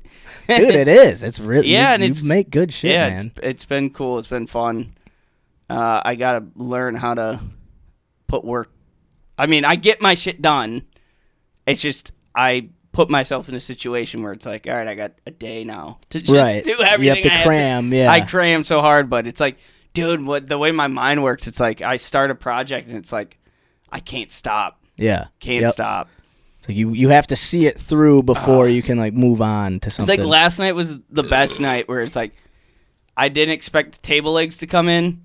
Okay. So, like, I came home from work. I knew Mac was out of town, so I'm like, all right, it's going to be a night of me just kind of putting shit together. So I'll just put shelves up, and that'll be it. Then the table legs came in, so it's like, holy fuck, I get to put my table together. Yeah. I get to put shelves up, and then I get to build frames. I'm like, this is the best night ever. Yeah, dude, that's It was awesome. It was a great night. Well, and, like, is there anything, so, like, your floating shelves, like with the table you kind of branched out and did things you haven't done before. Is there anything with like your frames or floating shelves that you're like, okay, I want to try this style or do this a little differently, or is there, or so I think once like my boss gets those slabs, I want to make like a router sled so I can because everything I build is usually not straight. Okay. And then I do precautions to straighten them out. So it's like this table I built, I made a mistake of I glued the table I made was glued up of 4 2x10 slabs. Okay. Which until one of the installers like mentioned it to me, I didn't think about it. He's like, "Hey, if you're gluing that big of boards together, it's gonna bow because there's so much like I can't think of the name, but like there's so much space where like it enables that wood to move." Right. Where he's like, if you would have taken all those boards you glued together and cut them down to like 5-inch pieces and then glued it together, then it's not going to work so much because it doesn't have as much space to like surface area. Surface area, exactly. And then like also like so I'm always like forcing my shit to be straight. Okay. Where like I could take like steps to like make sure everything I'm working with is flat before I start building, which is something I'm not good at yet. I've never really tried. I've just always built shit like a makeshift way. Mm-hmm. And it turns out nice, but like it's not perfect. So it's like if I ever want to sell shit to people, I need to start taking the steps to make sure I'm doing woodworking right. We're like, to make a board straight, you have to like, you need an edge and a face at a 90-degree angle. Got to get there before you can make the rest of the board square. I don't know. It's like a whole thing, but I've never been good at that. I just take bold boards, glue them together, and fucking force them straight. Well, it sounds like just more time, to cut everything. And more like precision, more like detail, a little more detail in your work. For like this table that I made for my living room, I was like, I hated it. I wanted to throw it away the whole time because I was like, I'm spending way too much time on something that I feel like looks like shit. And then once I stained it and sprayed it, I was like, all right, it looks pretty good. Yeah, it looks pretty good. But like even now I look at it, I'm like, could have done things differently. Could have done a lot better. Like then you watch shit and like it's like, oh, if I would have taken my time, but. So building you said a routing sled? Is that what you said? Yeah, so like it's basically like you get a router and you build a flat sled. So like when you get a board that's a little bowed or uneven, you can take that sled and router it down so where you can get a flat side. So like the router hits the bowed part, but then and you slowly route it down until you have a flat. Yeah. Yeah, and it's. Is it like, is it like planing? Yeah, it's like planing it down. Yeah, it's like planing it down. Okay. Yeah. Because, like, if you just take a board that's bowed and you just put it in a planer, it's going to mimic the face that's, like, on like, pressed down against the planer. Right. So, like, if the face that's on the face of the planer isn't straight, then that top of that board is never going to be straight. Okay. So it's just going to follow yeah, that. it's going to follow that. Gotcha. Yeah. So, like, there's tricks to it that... And it sounds like the main thing you should get down in woodworking, but that's, like, the one thing I'm not good at is making a board flat. Yeah. I can. Well, it doesn't sound easy. It's not easy, but it's, like, probably one of the most important things you should learn. So, yeah, that's definitely... Because, like, everybody... You know, we've talked about it on here a million times, where it's like, I'd love to start my own thing. Right. But it's like, those are the things I need to learn before I feel comfortable selling anything to anybody, where it's like, I can make makeshift bullshit all day. Right. For myself. Yep. And doesn't matter. But, like, if I'm selling something to somebody, the wood I'm selling has to be dry, has to be like 8% moisture, so it's not moving, has to be straight. Everything has to be perfect. And it takes a lot of practice, but yeah. But it's fun right now. I'm fucking around and figuring it out. Dude, that's cool. How do you make a routing sled? It's a lot easier than you'd think. I mean, YouTube. Look it up. Yeah, okay. You just... But, like, do you use... Is it, like, made with just wood? Plywood. Yeah, just plywood. Okay. Just plywood, and, like, you base it off, like, the width of your router. Okay. And, because I think I kind of know what you're talking about. Yeah, a lot of people... Yeah, it's like it's so hard to explain, for me, at least. But, yeah. But it's like it's like a template almost that you use to, like...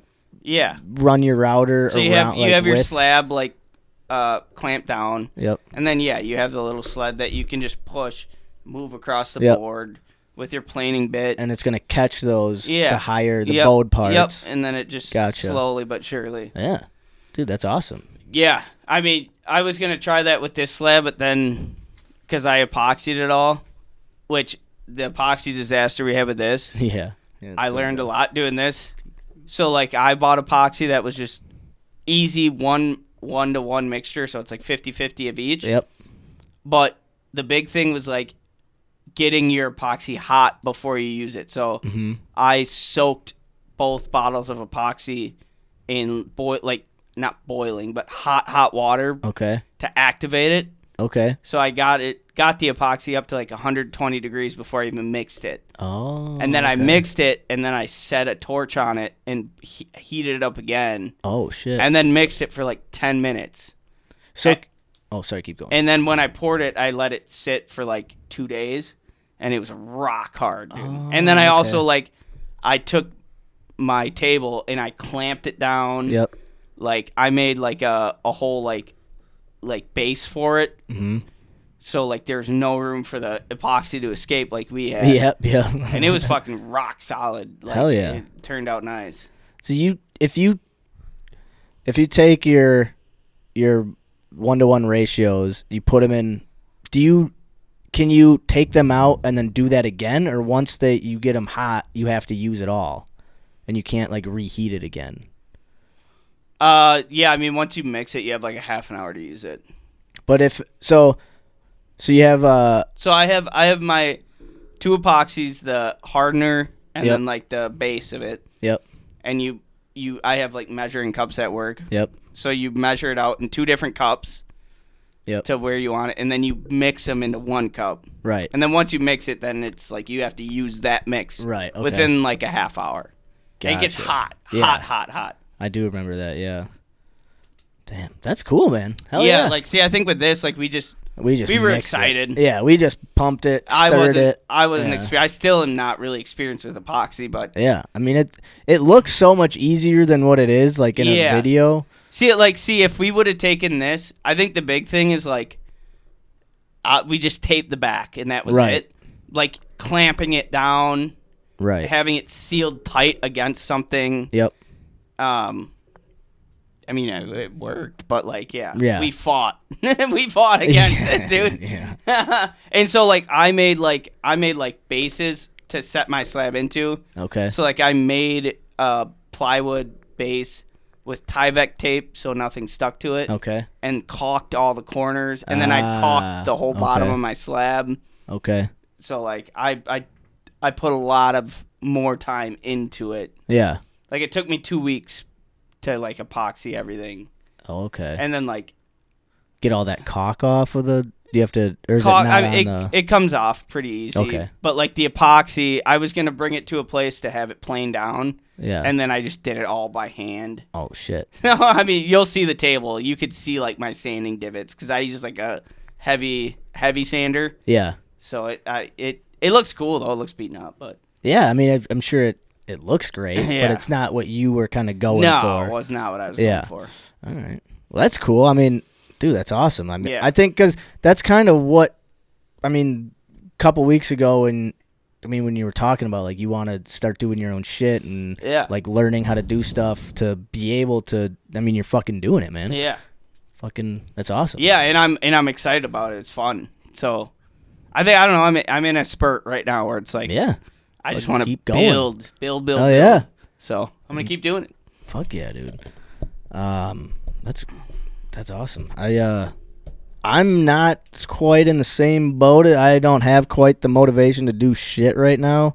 I am. I mean, my thing right now is just trying to quit smoking weed, which has been tough, and it's just really takes the like it.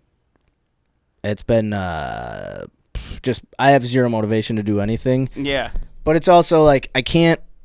Like I was telling, I've golfer's elbow. Looking, me and Tiger Woods been hitting the links a little too hard. Yeah, damn. I don't even know why they call it's just this like this bone on your elbow right here. It's like the muscle that like runs. So like today, I grab a rolling chair and pull it towards me, and I get like a shooting pain in my elbow. Fuck. So you can't really work out. You have to just rest it and ice it for like 6 weeks. Yeah. And so it's just been a pain in the ass because, I mean, that's kind of all I like doing is working out, listening to music, and just like getting frustrations out that way or whatever. And then with it being so cold and my dog he's on the mend as well, so I can't like take him for walks. I can't get outside. I just feel like cooped up and cabin fever to the max, fever. Yeah. And then I get a little, I'm like depressed in a way where like one night, I pulled out like, because I signed up to do stand-up in February, so I pulled out my joke book to try to just start trying to just fuck around and write. Down some shit. And I like pulled it out and just stared at it for like a half an hour, and was just like, I just couldn't. I just was like bummed out, sad, and I was like, how am I supposed to try to write if I'm feeling shitty? And then that made me feel even more shitty because I can't.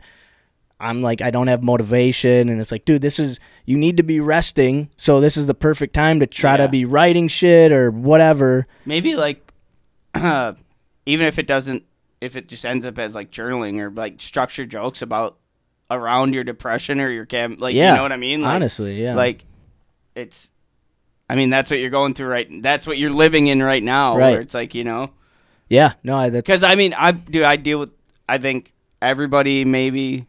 But, like, for us, especially people who strive to be outside, and this is a tough time. It is It's tough. a hard time. It's fucking negative 20 degrees. Especially when it's that cold where it's like, I don't even want to go outside. Like, right. It hurts to go outside. I don't even want to get in the car to go to the gym and do, like, a leg workout or some shit. I got to start my car, let it warm up for a half an hour, and even go outside.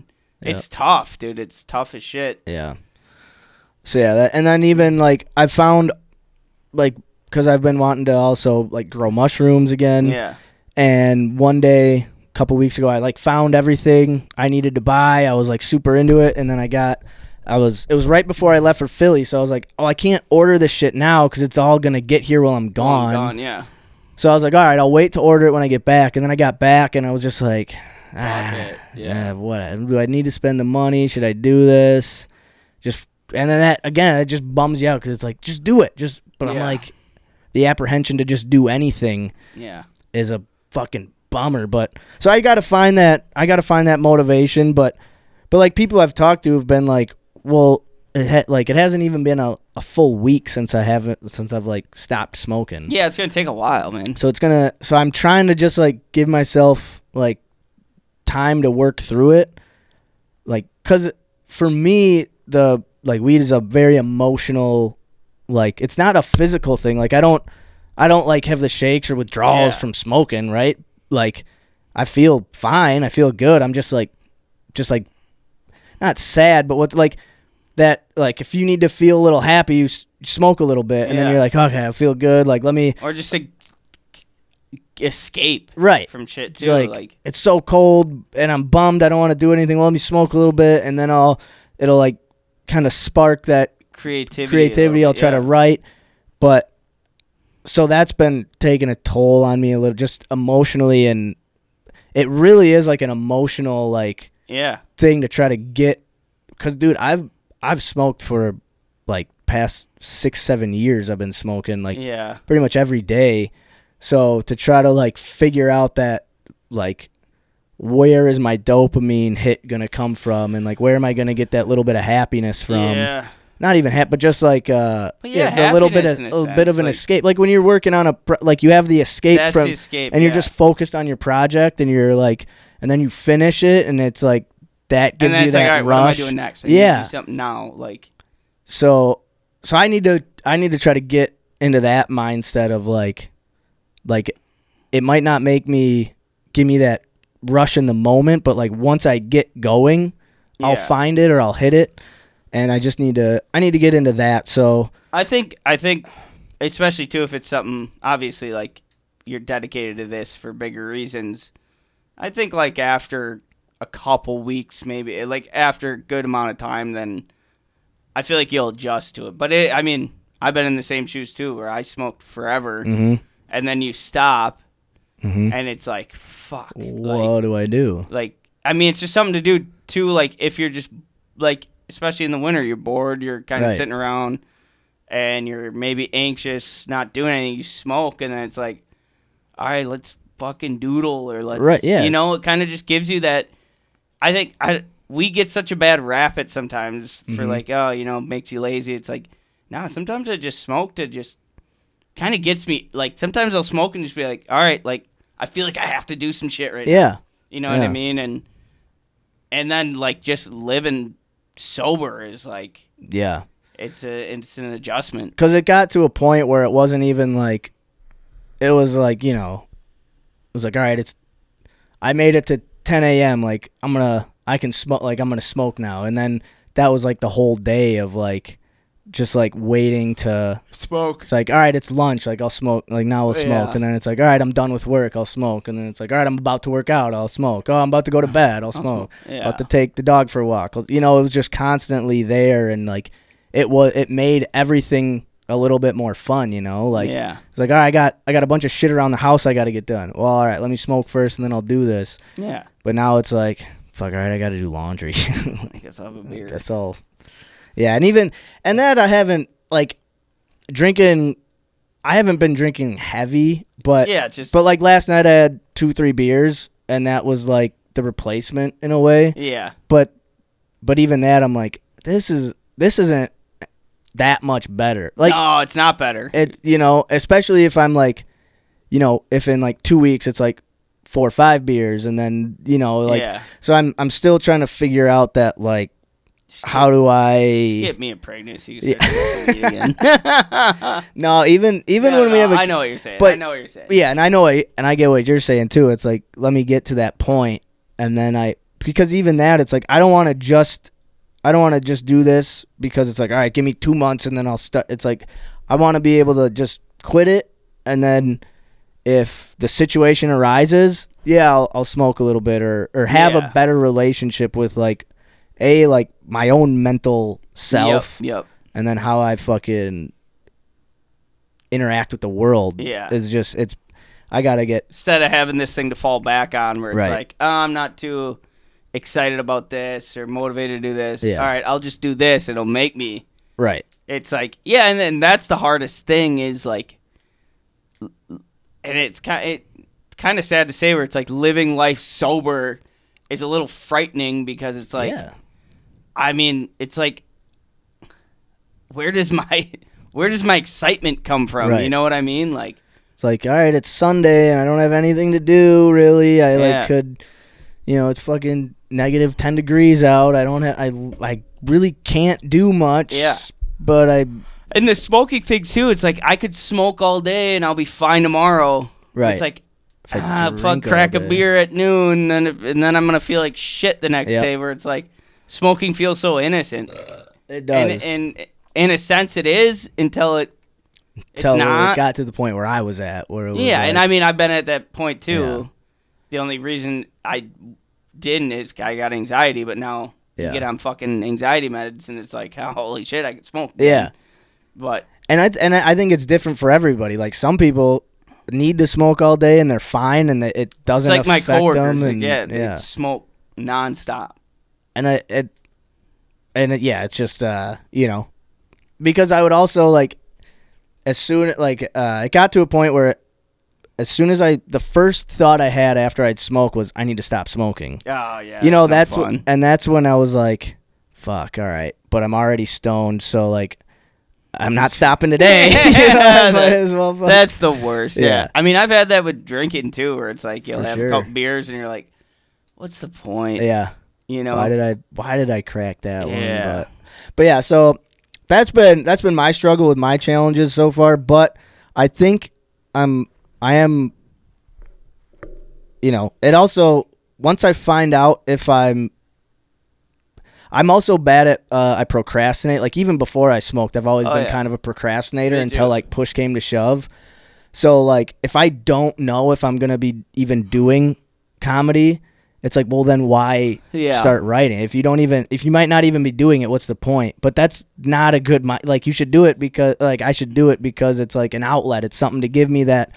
You should do it when you feel like you need to do it. Like, you know what I mean? Yeah. Writing shouldn't, I mean, obviously, like, get down, write jokes. But, like, when something sparks your interest or it's like, this kind of sounds funny. Or even just write, like, I've had just dumb ideas for, like, a short story, like, it's not like I know I'm not going to write a book, right? Like I'm not like, all right, I'm going to write because I'm going to write a book. But it's like, well, I have this idea and then it just sits in my brain and it's like, well, and it just sits there and it's like, all right, well, just write it down, just start writing. And then then you can come back to it. But then I like get to it and I like put the pen to paper and then I just like look and I'm like, what the fuck was I even? This is going to take I can't just like do this for half an hour. I'm right there with you, man. So that's where my struggle is right now. It's like learning guitar. It's like anything. You know what I mean? Yeah. Like something you're not quite great at. Right. And there's really no reason to do it other than you want to do it. It's like there's no time for this. But it's like there is, and if I did this every day, eventually it would be fun. Right. But it's like getting over that bridge where it's like learning guitar. If I learned 4 notes, I could play a song. Right, yep. But I don't fucking want to learn the G note anymore. Yeah. Because I've been playing it every day, and I'm not any better. Yeah, I fucking still can't. You know? Just like and the then you G start spot, thinking, I still can't hit the G note. I try to get the 4 seconds every night. Every but the time. goddamn grapefruit's so goddamn tight. And that's also like, I'll also find myself, and won't go too much more into this, but like I'll find myself like needing to laugh at something, right? Yeah. But then I find like something funny, and then I'm like, well, you should be doing something funny. You should be writing something funny. And that's not healthy, right? That's not like a good mind. But so I need to try to get out of that. And then I'm almost like watching something like envious rather than just enjoying it. And that's also the like harsh reality of like social media too, where it's like it sets such a standard where you should be making a funny social media post. Yeah, and like for me, it's like fitness shit. Yeah. It's like just ripped, jacked, fucking fit people who are like, it's so easy. All you have to do is just not eat sugar. Right. And just quit dairy and not eat meat and just work out 5 times a fucking week and you can have an 8-pack. Eat 8 cups of rice a day. And fuck you, dude. I like McDonald's and fucking snacks. Yeah. And it, to me, like, it's a battle every day, but it's like, I'm just going to work out enough where I'm healthy-ish. Right. Yep. I'm not going to stop eating McDonald's at this point. Right. You know, I'm not trying to be a fitness influencer. That's why I fucking hate social media, where it's like, there's such unrealistic expectations where it's like, you aren't starting to post shit until you're 2 years into your journey and you're fucking jacked. Right. Where it's like, or like you said, like watching comics or, you know, watching people who are super funny, where it's like, they've been doing their craft forever. Yeah. They've been grinding. You just want to be there. You want to be right there. Like, what? Or you watch Dave play the guitar, and it's like, they make it look so why easy. would I even play? I'm never going to be able to do exactly. And it's like, well, if I spent 25 years doing it, right, I'd probably be pretty good. Yeah. You know what I mean? It's just, and that's like such a mental hurdle to get over, where it's like, all right, just take it a day at a time. But it's like, I don't want to. I want to be there. Yeah. I either want to be rocking on the stage or just not playing. Right. It's like when I start I just want it to fly out of the pen. I don't want to be like... I want people to be laughing their asses off. Yep. And then it's like, well, I'm not a comedian. I don't have to write these jokes. Right, exactly. But at the same time, it's like, I'm not doing it because I'm doing it because I fucking like it. Yeah. And then it's like, well, now why am I writing? Because I'm mad. It's like... It's such a fucking everything's like that. The loop of like you know the right things to tell yourself. You know the right like thoughts. You know that, or even when you're thinking the wrong way. You know it's like, all right, I shouldn't be. This ain't good. Yeah, but I can't get over the mental hurdle of like that I need to get over. Yeah. So that's something I'm working on. It's a battle, man. And yeah, just kind of. So that's what I'm working on. I'm gonna. Still trying, so step at a time. We'll get there. But I am doing. I am hitting or smoking the. I've got like a CBN pen or whatever that I smoke at night before I go to bed, which it doesn't get me high, but it just like that fixation a little bit. Yeah, it gives you the fixation, and it does kind of help with sleep. But yeah, it's that. So that I'm trying. Like last week, I brought that to the stew, and we were hitting that, and like so this week I was like, all right, don't bring that to the studio. Like, try to just start slowly getting away from that too. Yeah. I think it'll become a lot easier for you too. Like the more and more you get out of it, like if my mom can stop drinking, you know what I mean? That's a good That's been something I've looked at a lot, where it's like, that's a woman I never thought would ever stop drinking, and she did. Yeah, and it's like, it's just a matter of time with everything. Where it's like, I mean, my thoughts about drinking fluctuates day in and day out. Where it's like, I'd love to not want to drink. Right. But at the same time, I love having beers. Yeah. Well, I like I was telling my therapist this, where it's like, I don't feel the need to want to like get drunk every night. Right. But like when I'm working on projects, I love having a couple beers while I do it. Yeah. And it's like, I'll have like 4 beers, not get drunk, 3 beers. Right. But it's just like, I don't know what it is. I just like it. Yeah. And it's like, it's not like I don't drink to get fucked up. It's just like, hey, I'm putting some frames together, building a table. I like playing some Dave and having a couple beers. Yeah. And it's like, I don't know why. And I don't know if it's bad. But it's like, it's such a weird thing where it's like, but then it's like, I look at my mom and where she is, and it's like, I don't want to get to that point where I have to stop. Yeah. I don't ever want to have to stop drinking. But at the same time, it's like, well, I wish I just could quit and never drink again. But it's like, but I don't want to do that. Yep. So it's like such a loophole. It's like the fucking. It's so weird, and it's like very weird. Yeah, it's like, I love having beers. Yep. But then like. And that's another social media thing where, like, everybody's, like, sober now. Like, quit drinking alcohol. It's like, I just love having a Busch Light while I do something, dude. I don't know what it is. I don't know what it is. Me and me were just chilling, watching some shows, whatever, last night. We were eating cheese and crackers, and I had a couple beers, and it was, like, that was nice. But also I'm like, but. Why? Yeah, like. I didn't feel, because I only had like 2 beers, so I didn't feel like like beating myself up about it, but I was also like, do you like if you're doing that every single day, having just 2 beers every single day, it's like, do you like just you don't need to do that because it's that same. And then this is where you get judged. Where on the other side, it's like, well, why not? Like if I'm if I'm not drinking to the point of like I'm fucking hammered every night. Yep. If I'm just having a couple beers, like why is that a bad thing? Yeah. You know what I mean? Like why is it a bad thing? Yeah. And then that's when you feel bad though, and then there's like someone who's like a heavy drinker, and they're like, man, I wish I could just have 2 a night. That'd be great. Yeah. And where it's like or I won't guess. drink like Sunday, Monday, Tuesday, Wednesday, and then I drink a couple days Thursday, Friday. Yeah.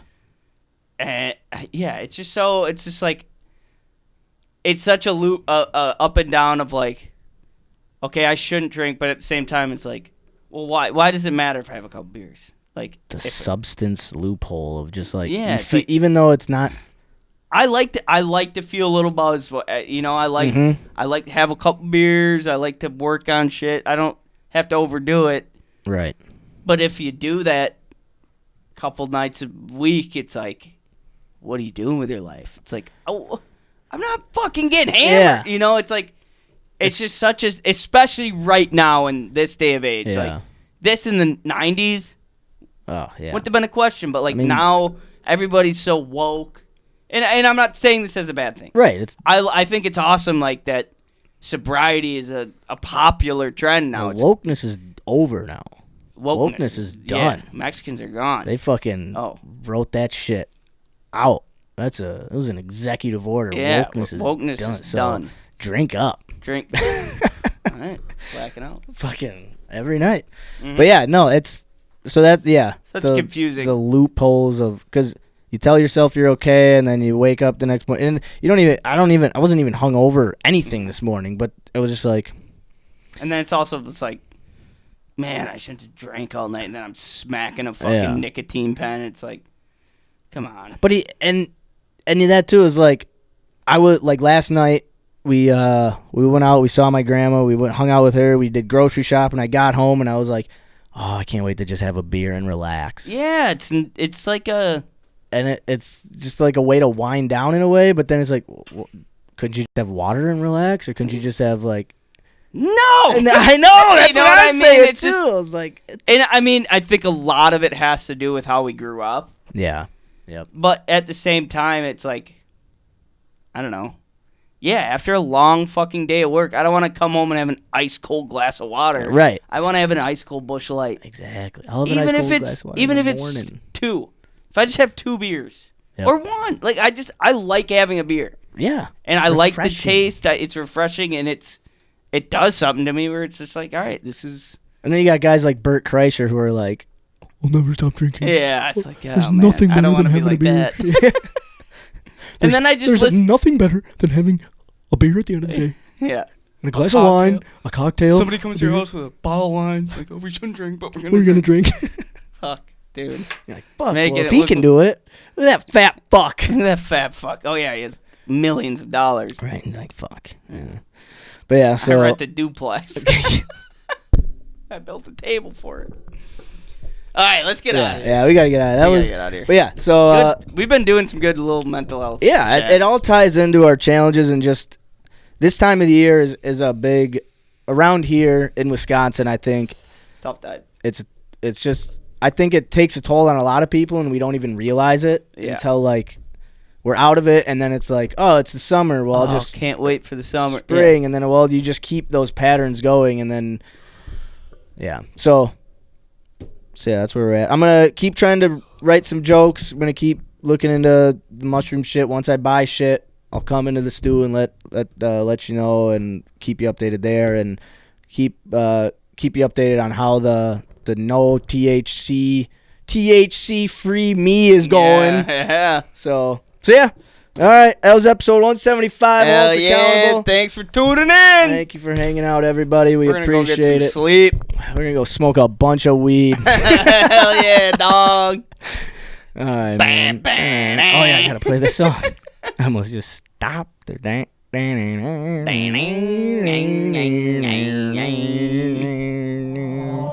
out, motherfuckers. See you next Thursday. Woo! Go fuck a grapefruit.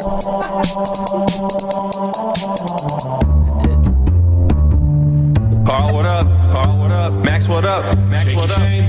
Let's go.